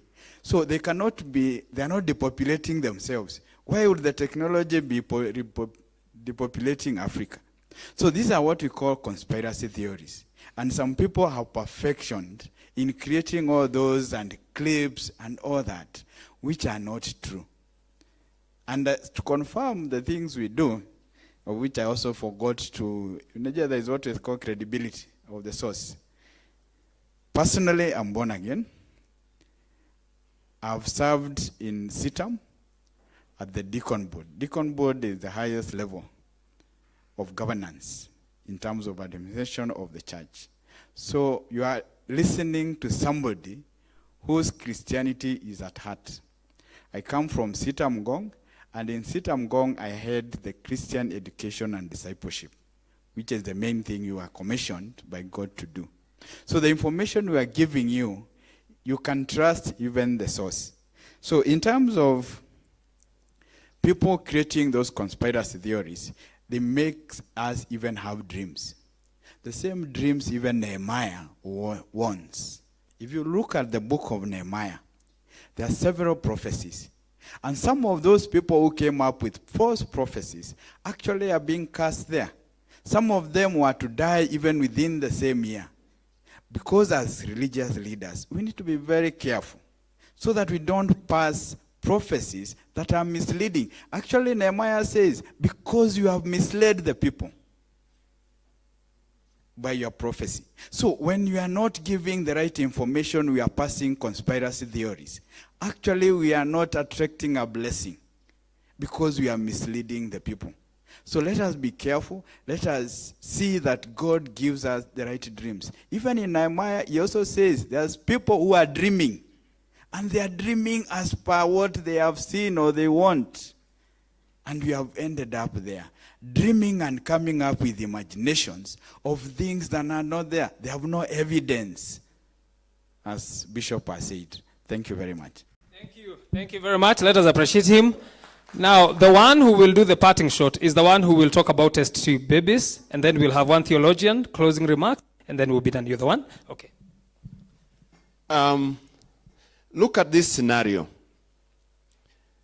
This is a couple who have come to me as a doctor. They are doing very well financially, and they need a baby. They seem to have a physical barrier probably in getting the baby. Or maybe there is no barrier at all. And they have visited several diviners and probably even gone to Mombasa, and it hasn't worked. And they are quite advancing.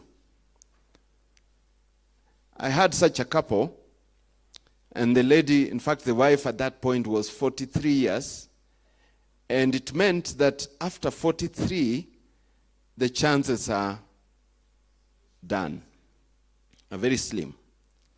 So what do you do? And the answer would be test tube. Another situation was about 2 years ago. I took care of a young man who had a cancer of the kidney. And this gentleman believed that the son would be healed. He's the head of a worship team. And as the doctor, I thought, what I know about cancer of the kidney and the way this one is presenting, hey, but anyway, I don't want to stand between him and his faith. Unfortunately, then, he died. And immediately, the father came to me, how can I get the seed of my son so that I store it in a bank? I want to be able to eventually have a child. All right? So the answer is test tube babies. I told you in the morning, that is where I comes in. You remember the I in the morning? That is where I comes in. But thank you very much. Let us appreciate the bishop. Now, before the closing remarks from the theologian, I want to request Professor Muregi had his hand up for a very long time. Please make your comment. Thank you very much. I think the reason why we're here is, and I'm very pleased to hear that we have bishops, because bishops want you to take the front of this. It's very good because church leadership need to be at that table. And I think there is a robust, and if you can listen to the conversations, it's all about ethical issues. I will tell you this. It is just a matter of time. We talk these things like it's a joke. but it's just a matter of time. And I mentioned earlier, contraception. It was like, no, not contraception is a bad thing. Today, nobody cares. We are even telling our girls to take contraceptives. Nobody cares. It's going to be a matter of time. And therefore, we must position ourselves as a church, and we must be at the table where decisions are being made. Ethical debates are going on, very robust. Let me give an example, please. Today we are saying genetic engineering, let it be for medical purposes, all right? But let me ask you, why do you want to be healthy in the first instance? Because when you are healthy, you are happy. Who decides? And that's the big question. Who decides? Who is making the decision? Let me ask you, if I want to marry my lady here, and I'm just 5 feet, and girls want 6'2", and I know I wanted to marry that girl, she rejected me because I was too short. Because there is that stereotyped size for a man you want. And then I have a son who is almost, I am fearing, maybe he will be 5.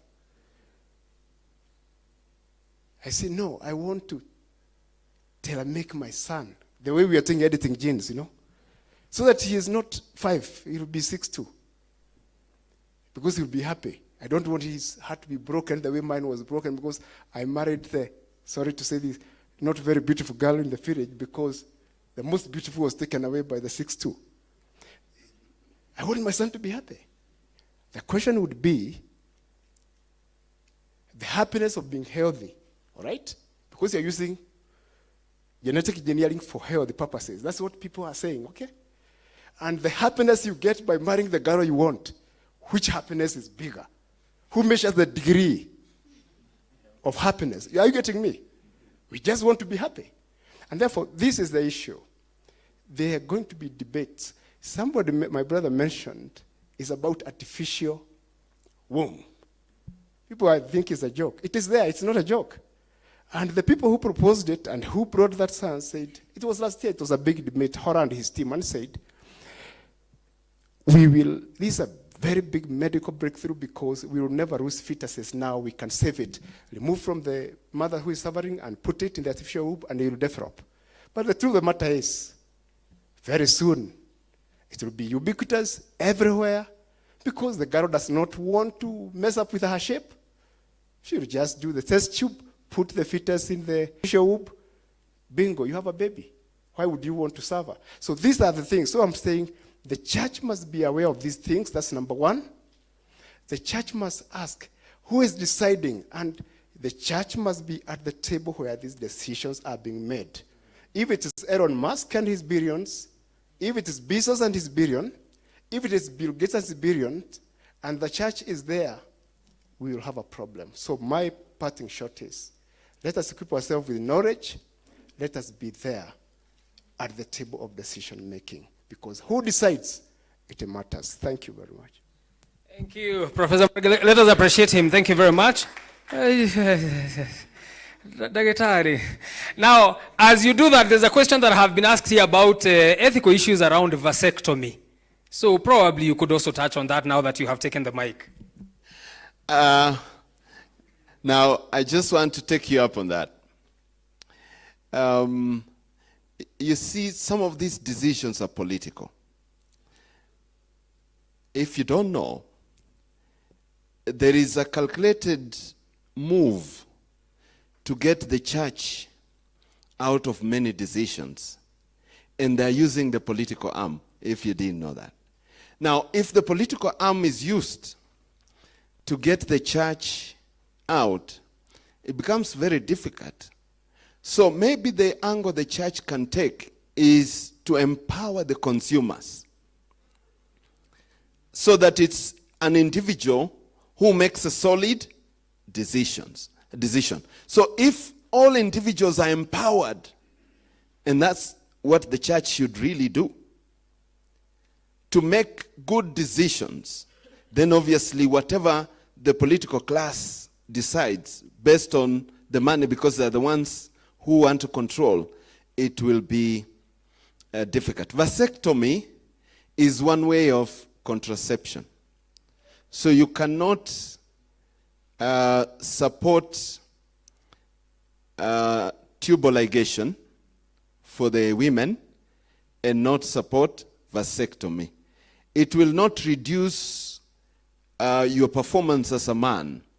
All it does, it interrupts the flow of the sperms. And so you're not able to, basically, they say you fire blanks. If you know, you know. Dr. Kiboy.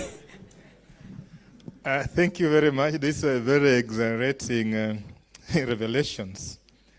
I can't speak about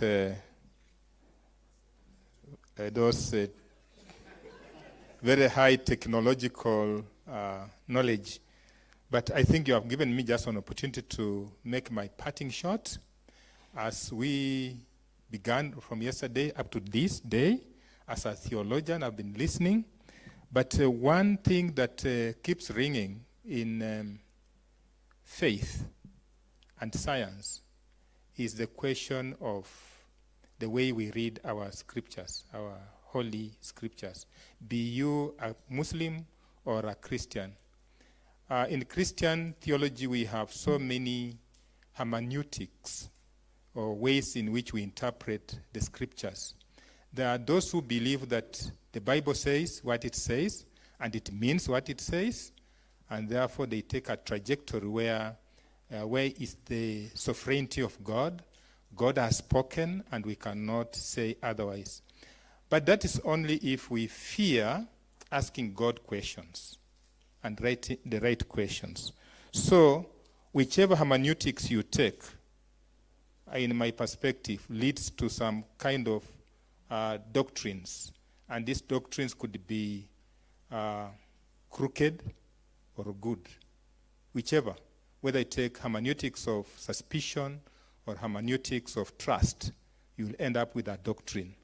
And those doctrines are what you can hear every time we say, this is, the science is bringing bad things, it's bringing GMO, and we incite Christians against those things like family planning and all those IVF and all those kind of resistance we get from the church. It is the way we read our scriptures. So this conference, for me, should be liberative, to liberate the mindset of the reader of the scripture.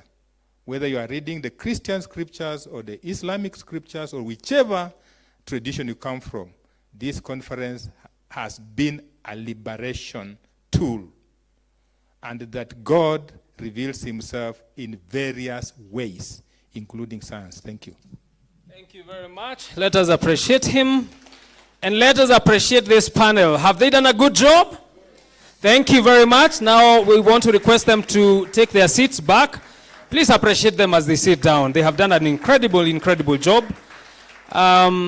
Now, I would like us to metamorphosize ourselves now into another function. As I said, we are delaying a little bit so that we can do the closing ceremony, so that once we are done here, we will just go for lunch and you'll be free to leave. So that is what we want to do for the next very few minutes. So please be patient. We have been patient, I know that, but please be patient as we get into that very brief session, and we will do that very fast. So now ideally we have done the 2 sessions for today. The first one on AI, and the second one on biotech and biomedical engineering. And I feel like I am very knowledgeable. The language I'll start speaking after here, parasitology and other things. My friend, you have no idea. Try me when we go out there. So it has been very enlightening, and we are very grateful to our presenters and the panelists who have just participated in this. So now we will get into the closing ceremony, and I want to start by inviting Bwana Paul Ruto here, who will briefly acknowledge all the participants who are here. And after that, I will be inviting Bishop Mishuki to make very brief remarks, and then we will continue. So Paul. These guys are the people who have been behind the. Let us appreciate Paul and Walter Omodokolo somewhere. Thank you very much, Paul. My work is very brief to recognize who is inside here from yesterday. Reverend Bishop Galgalo, you are welcome. Just to bring a brief of who we are. We have had a total of, yesterday we were a total of 68. Today we are a total of 62. And we had different groups. We had, in total we have 11 different church-based organizations. We have 9 research institutions, that is Christian research institutions. And we have, when it comes to the clergy, we do have 9 bishops and 2 archbishops. That's a composition. In different institutions, we do have, number 1, we had the Eclas UK. And I want to ask them, please, now is time to change, to come in front. You need to sit somewhere. I know Prof. Chemorion will recognize you, but you need to come in front now. The scientists, we have scientists from Calro, Dr. Martin Kiogora. We had scientists from Maseno. We had scientists from, practicing scientists who are clergy. We have a surgeon and also a bishop, Geoffrey Muganda, who was just from here. And we have Bishop Joseph Moilo. We have Professor Muregi, who is also a senior scientist and also from the Association of Scientists. And we also have a psychologist who was with us yesterday, Gladys Mwiti. In organizations, we had NCCK, who came with a team of 6.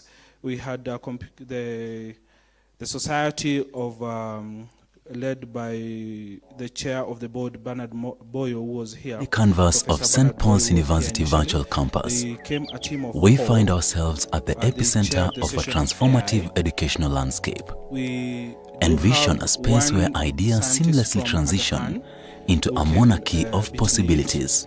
In terms of churches, we have a total of 23 Welcome churches, to St. Paul's 23 University different Virtual Campus, So that's where the extraordinary becomes your newfound reality. We had a team from Heroes and the Heroine Foundation, a total of 22 from the Heroes and the Heroine Foundations. I can't forget the Eclas Here, and the St. at Paul's St. team, Paul's the hosts. University, We were we've also harnessed the majority, power of the and, virtual the to media, shape an we educational were experience live on that Clergy surpasses TV, norms. for the better Join part of us yesterday in an and today. intriguing journey as we unravel the So that's the total intricacies of composition. our Again, high-tech yesterday we were a total of facilities. 68, and Each today we were a asset total serves of as a critical guide to the Thank you, untapped Ambassador. richness within the digital landscape. My name is Joash Onsare. I'm a student at St. Paul's University. We now want to invite Bishop Meshuki to come and make brief communication remarks. studies. Let us appreciate him. He has been the engineer behind this, isn't it? So thank you very much, Bishop. I've enjoyed Karibu the sana. virtual campus studies, considering I'm working. Thank you so much. And at the same time, I'm studying. Vice Chancellor, my brother. Enter Roy, the e-compliant boardroom, my brother, a portal to collaborative dynamism. time. High-definition video conferencing and interactive collaboration converge in this refined space. And my fellow Before I came to St. Paul's, I had moved to several universities. Then I bumped into St. Paul's University, and first I loved that it's a Christian institution, so we're not just here to be fed intellectually, but we are taken care of psychologically and even spiritually. If you compare the fees here and the fees out in other institutions, this one is pocket friendly.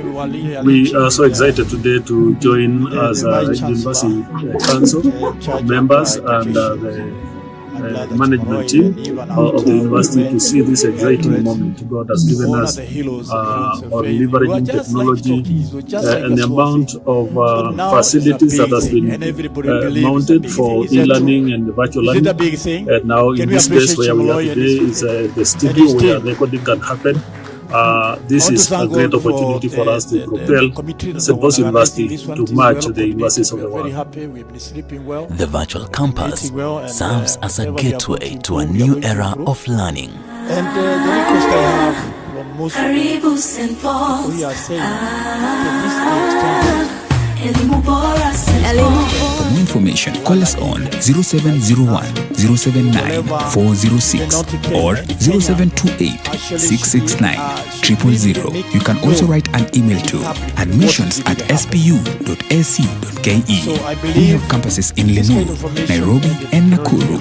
For more information, visit our website at www.spu.ac.ke. St. Paul's University, your university of choice. We are ignorant people, but we are no longer ignorant. Now we know that even this science is meant even to keep us strong, health-wise, and also make it easier for the diagnosis that is done in our bodies to be easier to be done. Another thing is about improvement of food. Food security is very important too. And, well, we would like, we are scared. Sometimes we are scared with some things that we have not used. When we are eating gadrikari, gadrikari is a yellow maize. I remember gadrikari yellow maize. And we were a little fearing because it was said it's coming to finish us. But today gadrikari is is very sweet when you eat ugari of gadrikari. Is that true? So thank you very much, Professor, for this initiative. And you have said before that the church should be making a policy and the church should be informed. We are very happy to have scientists in church. We are very happy to have bishops in church that are born again, doctors. When I talk about, Ben said something about Dr. Bishop Maganda. Bishop Maganda, I ordained him as a bishop. But he had a problem. So every time he wanted to treat a patient, first of all, he prayed for that patient. So before even he applied the medicine, the man is healed. So he said, what is going to happen? I told him, come. We ordain you as a bishop in the medicine. And he's a big, good bishop and a very good man.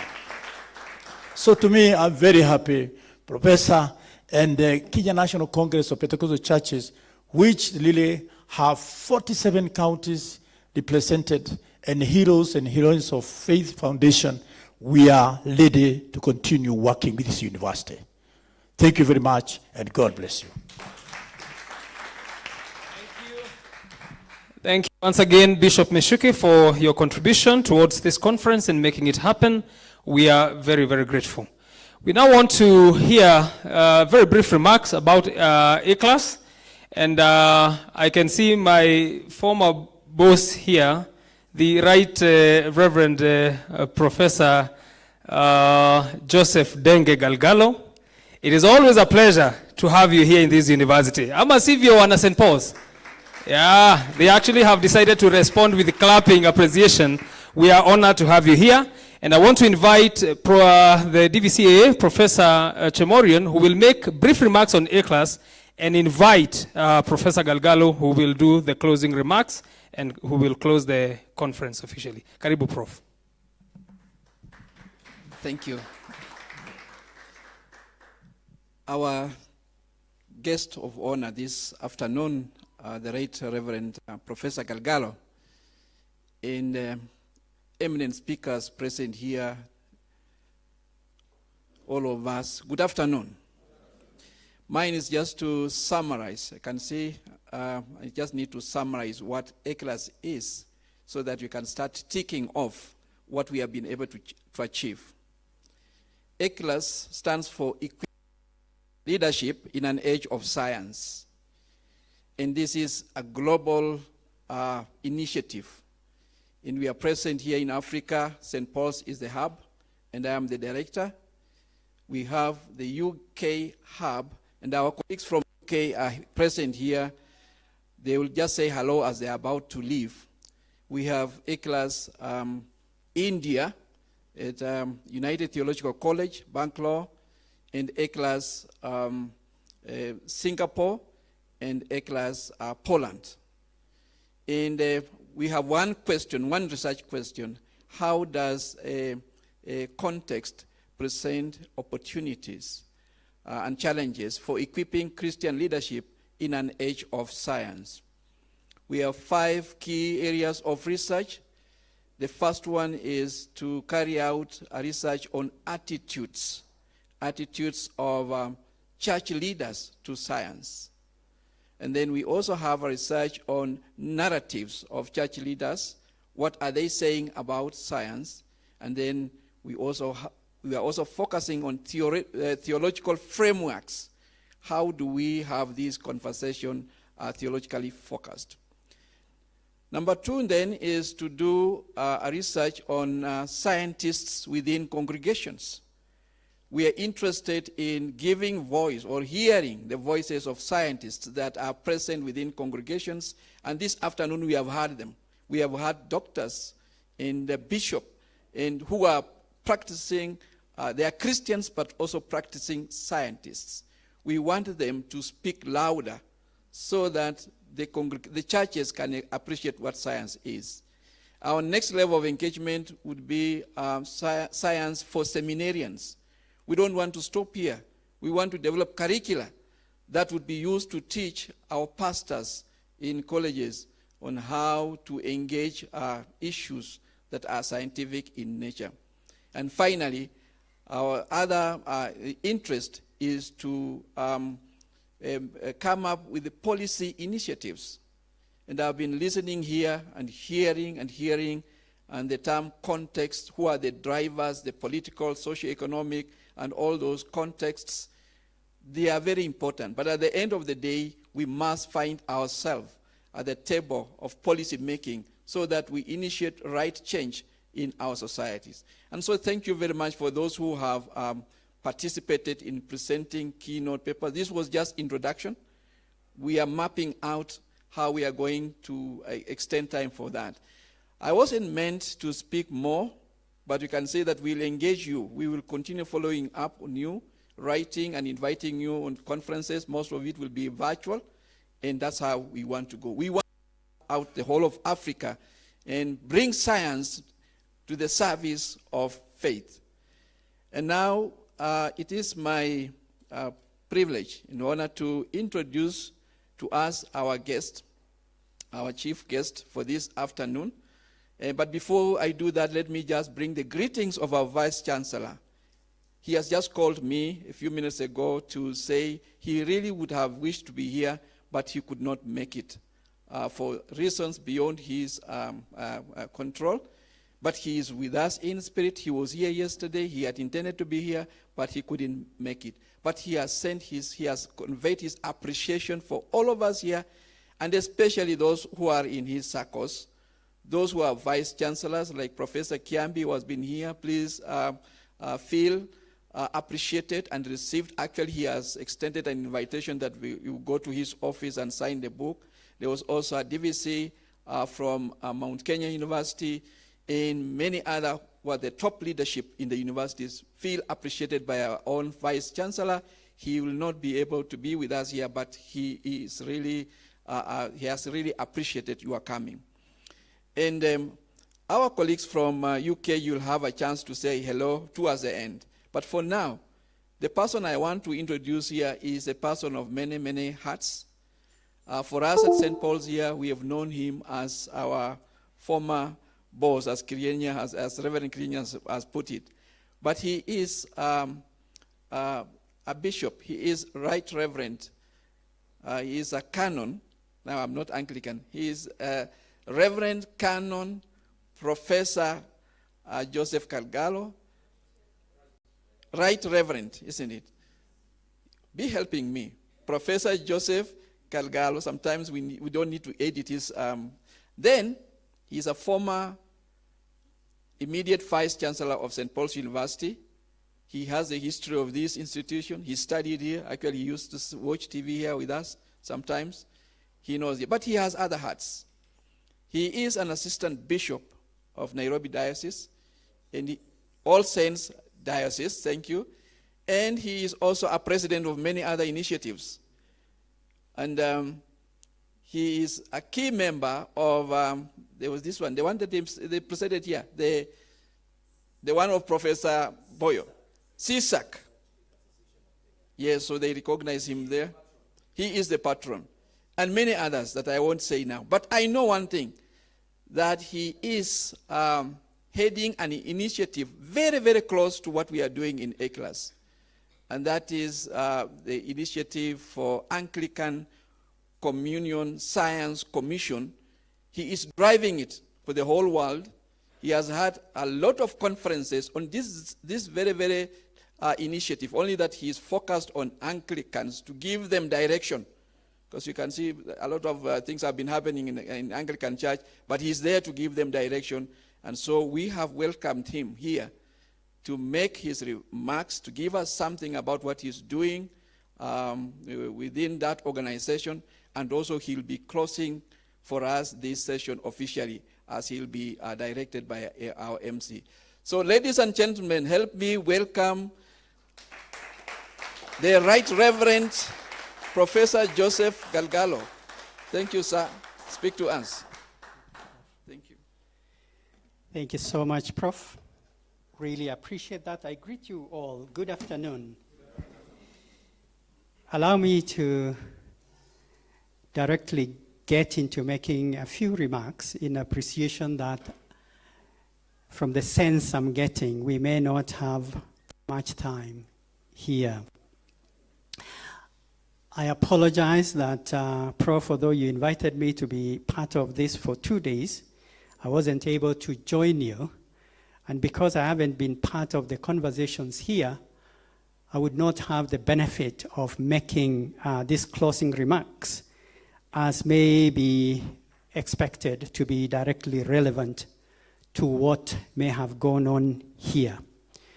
But by agreement with Professor Chemorion, what he has mentioned here, that we in the Anglican Communion worldwide have an initiative of driving an engagement between faith and science, I want to very briefly share what it is and what we are doing. And you may see how very closely related it is to what you are doing through partnership with Eclas UK. I remember at the time when I was leaving St. Paul's, Professor Chemorion was already working on possibility of this partnership with Eclas happening. And although he had a sabbatical and stepped out of the country, he really worked very hard. At some point, he wasn't very sure in terms of whether to enter into partnership with these people from UK or not. And he asked me, I assured you, as far as we are concerned in the Anglican Church, as partners here in St. Paul's as well, we will fully recommend Eclas. And I did not say that lightly, because I had done a little bit of background who are involved in that and what the relationship with the Anglican Communion is. So I'm so happy that this has come to fruition and that you are working with Eclas here.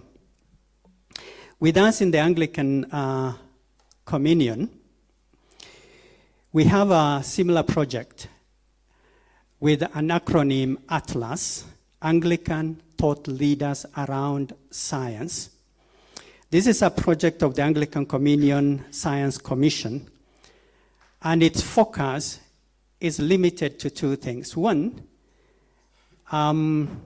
perhaps only for now, as we actually try to lay the foundation and get the surety of what it is that we are doing, we are now focusing on our Anglican denomination worldwide. So our focus is rather limited. That's why Eclas is very important, working with universities and across varied faith groups in this matter. That's our first focus. The second focus is the key theme, which is science and faith. And what we look at is how the interaction of these two dominant knowledge systems can learn from each other, complement each other, and enhance human flourishing. We are fully cognizant of the fact that there are many in the faith community not very comfortable with science and how science is done, or many who are in science who would dismiss matters of faith. Ours is how can we, in all humility, learn from both of these dominant faith, rather knowledge systems. It is under the auspices of the commission that was established in 2021. It was formally launched at the Lambert Conference of the year 2022 in May. And the commission brings together members and consultants consisting of scientists, theologians, and church leaders from the communion. We have theologians on that commission. We have top world-renowned scientists on that commission as well. At the moment, all of them being Anglicans. And in fact, one theologian on that commission, who you may all know, is one of our own here, Bishop Emily Onyango, who is a member of St. Paul's here. The commission, which we call Anglican Commission for Science, seeks to, one, collaborate with the scientific community to offer ethical voice to scientific debate from a point of faith. We want to engage. Number two, to strengthen the church's mission in a world increasingly shaped by science and technology. Let's face it. The major decision-making reference point for human beings today is science and technology. We can't run away from it. It is a gift God has given us, so we need to engage. Number three, equipping the church to collaborate with the world of science in response to human need. What are we all about? Faith and science. We're all about human need and human flourishings on this planet. And finally, also resource the whole Anglican Communion for courageous and confident spiritual leadership in issues involving science. At the moment, the problem is sometimes we don't want to engage because we do not even fully understand what it is that we need to say or what needs to be done. So we lack confidence as spiritual leaders, and therefore we say, science, not for me. Ours is to actually build confidence and equip our leaders in ways that they can boldly and confidently, and from a point of knowledge, engage with science. Now, there are a few hubs. I've realized also you have actually established Africa hub here for Eclas. We are not as bold as you here in Kenya. We have a regional hub, which at the moment actually serves the whole of Africa. Like you, we work through hubs. And the Kenyan hubs for Atlas, Anglican Thought Leadership Around Science, was established in the year 2022 under the auspices of Anglican Communion through the Science Commission. We collaborate actually with St. Paul's University and University of Oxford in the UK.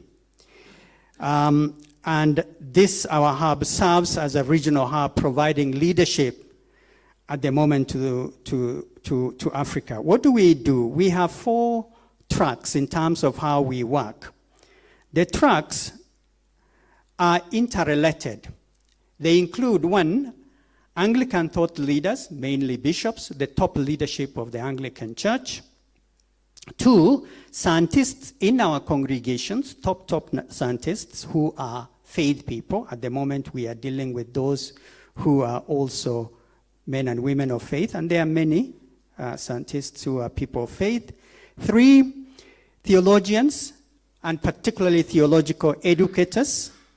We are working with some of our own here, even from St. Paul's, in this category. And 4th, and the final track, is Anglican theological students. The Anglican Church has so many theological schools, and we work with the students as well. Our overall theme, just for emphasis, let me repeat. We want to learn from science and from faith to enrich human life. That is the whole thing. And the broad focus through the work of the 4 tracks is to explore ways in which faith and science communities can work together to build understanding of the world around us, that is science, and respond to the needs of various communities. How can we use science as a tool, a gift God has given us to flourish, to help us enhance human lives, and also to address shared concerns of our planet through scientific community-based project. rather specific community-based projects. So we also deal with projects. Our approaches or specific activities, if I may mention,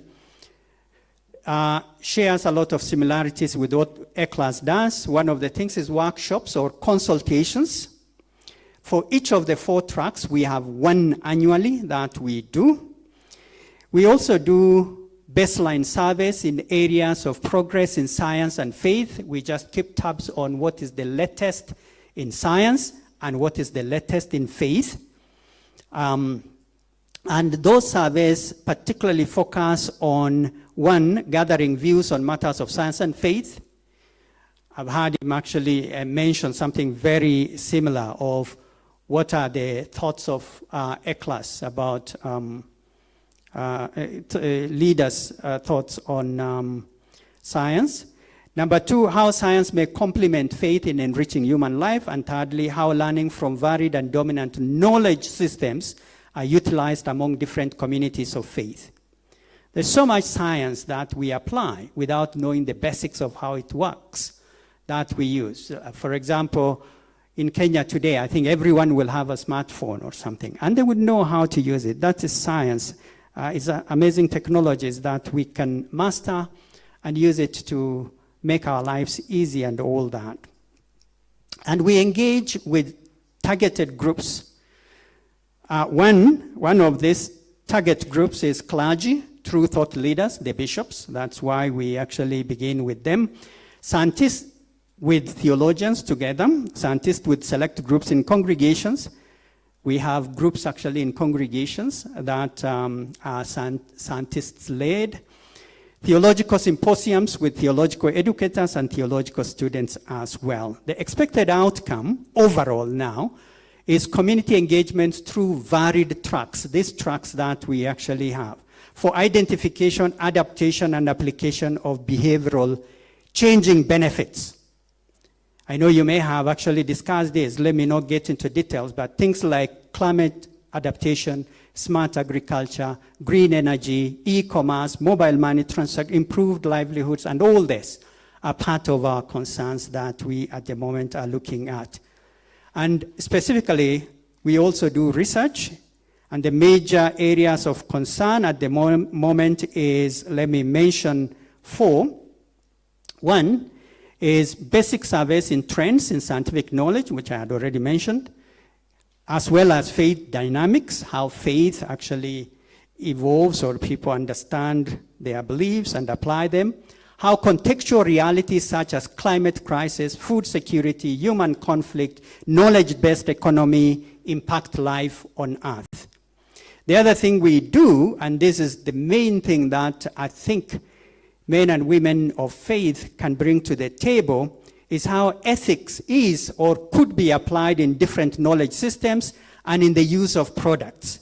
You may have mentioned all this. For example, let me just mention GMOs or gene editing and all this, which I heard, so it must have been discussed. AI, especially ML and DL, deep learning, machine learning, and all that. Okay. Robotics or humanoids and all that kind of thing, and how these are applied now even in smart warfare and all that kind of thing, and what it means for future human growth and development and all that. In biotechnologies and all that, bioengineering and all that, stem cell research, including embryonic or adult stem cells, whether in cell reprogramming, stem cell lines, stem cell therapy, especially in regenerative treatments, or cellular reprogramming to reverse aging. Before I die, probably this may happen. You may never know. Or even things like somatic cell nuclear transfer, therapeutic cloning, new vaccines, and all this kind of thing. What ethical voices do we bring on board? There are some real life issues, actually, that I thought when I was here in the university I was kind of cushioned from, but now actually things come a lot. How would you answer as a bishop? A young person of 22 years of age from a very humble background, poor background, comes to you and says, look, the family is really struggling, but God seems to be providing a solution of how we may actually find provision for the family. A very rich couple who are having difficulties carrying a baby to term has approached me to hire my womb. Bishop, would you bless that? So that I get some money to get through the university and also help my poor parents. These are real issues which are there. You've got to deal with it one way or another. Ethical voices that we need to bring to the table. These are real things. The third thing is exploring ways in which science can contribute to the work of the church as a tool for mission. In the Anglican Church, we are beginning to see, and we have for a long time, to see science is a gift from God and a tool for mission. And so we need to understand it, and we need to apply it in the best way possible to enhance human life on earth before we get to heaven. And number 4, partnerships and interdisciplinary collaborations in specific projects such as science and faith communities working together in response to pandemics, climate adaptations, and many others. 4, exploring the importance of learning from indigenous communities in developing knowledge and managing ethical considerations. There is too much mix of, popular knowledge both in faith and science, which sometimes come into concrete studies of, research-based, evidence-based kind of faith or scientific conclusions that we make. And sometimes we go to actually engage with them and understand what we may need to do and how we can guide this. And finally, sharing of knowledge, information within select congregations in new areas of discoveries, technology, adaptation techniques, through talks, display of products, projects, and shared information. So far, we have done a number of these engagements. There isn't any project that has taken off because we are also in between one or two things that need to facilitate the kind of plans, rolling out the plans that we have. So we have come this far. I'm very happy that St. Paul's University is providing leadership in this region in terms of engagement between science and faith, and I hope we will work together in one way or another. Thank you very much. I don't know whether this is the time to say we officially close it, but I think there must be something else that is coming after this. I beg to stop here. Thank you, Prof. Thank you very much, Bishop, Prof, for those remarks. I had already prepared the drum rolls for we have officially closed the conference. But before he does that, I want to allow both Olivia and Steve to make a comment. Sat for a while at the back observing, and they said they are learning also. So let's hear from them briefly. I think the only thing left for me to say is a huge thank you to Professor Chamorian and the Eclas Africa team. I have learned so much over the last couple of days, and I've written copious notes, but I think it's going to take me quite a while just to process and digest. So thank you very much, and I think those of us who are guests here can all agree that they have hosted us beautifully. I have certainly eaten very well. Yes, let's... I was saying to Rev Beatrice earlier, I think I'm going to go home from Kenya about 5 kilos heavier. But yes, just a huge thank you, and I'm so grateful that we get to work together. Thank you. Similarly, Professor and the whole team of Eclas Africa, Bishop, Archbishops, all of us, thank you very much. We have been looked after, we have been fed, we have rejoiced, we have had fellowship. Asante sana, Erukamano, Kongoi. We're really grateful. Just allow me to quickly give an analogy. An author from Bangladesh said a couple of 100 years ago, we all lived in our different villages. And it was similar to people in small boats on a big lake. And if one of those boats drowned, that would be a loss for that particular boat. But now with globalization and interconnection, we are in one big boat together. And if that boat starts sinking, you cannot lock yourself into your own cabin and hope that everything will be fine.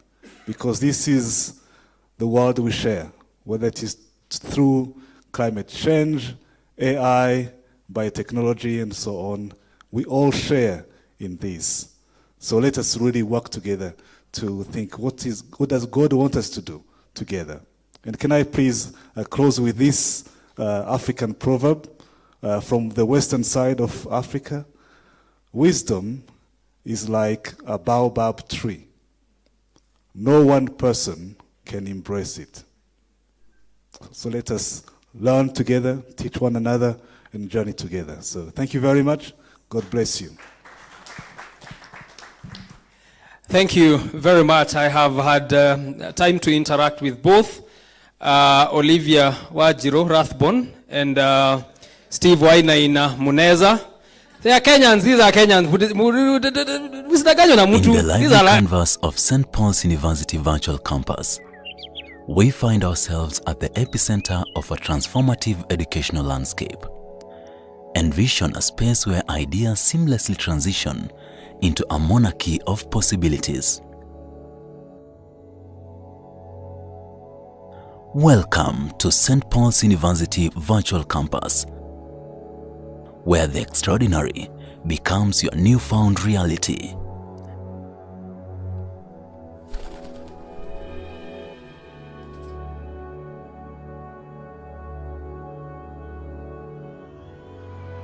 Here at St. Paul's University, we've harnessed the power of the virtual to shape an educational experience that surpasses norms. Join us in an intriguing journey as we unravel the intricacies of our high-tech facilities. Each asset serves as a critical guide to the untapped richness within the digital landscape. My name is Joash Onsare. I'm a student at St. Paul's University, a second-year student taking Bachelor of Arts in Communication Studies. And I've been here for this time, and I can say I've enjoyed the virtual campus studies, considering I'm working and at the same time I'm studying. Enter the e-compliant boardroom, a portal to collaborative dynamism. High-definition video conferencing and interactive collaboration converge in this refined space. Before I came to St. Paul's, I had moved to several universities. Then I bumped into St. Paul's University, and first I loved that it's a Christian institution. So we are not just here to be fed intellectually, but we are taken care of psychologically and even spiritually. If you compare the fees here and the fees out in other institutions, this one is pocket friendly. We are so excited today to join as a University Council members and the management team of the university to see this exciting moment God has given us on leveraging technology and the amount of facilities that has been mounted for e-learning and virtual learning. And now in this space where we are today is the studio where recording can happen. This is a great opportunity for us to propel St. Paul's University to match the universities of the world. The virtual campus serves as a gateway to a new era of learning. Karibu St. Paul's.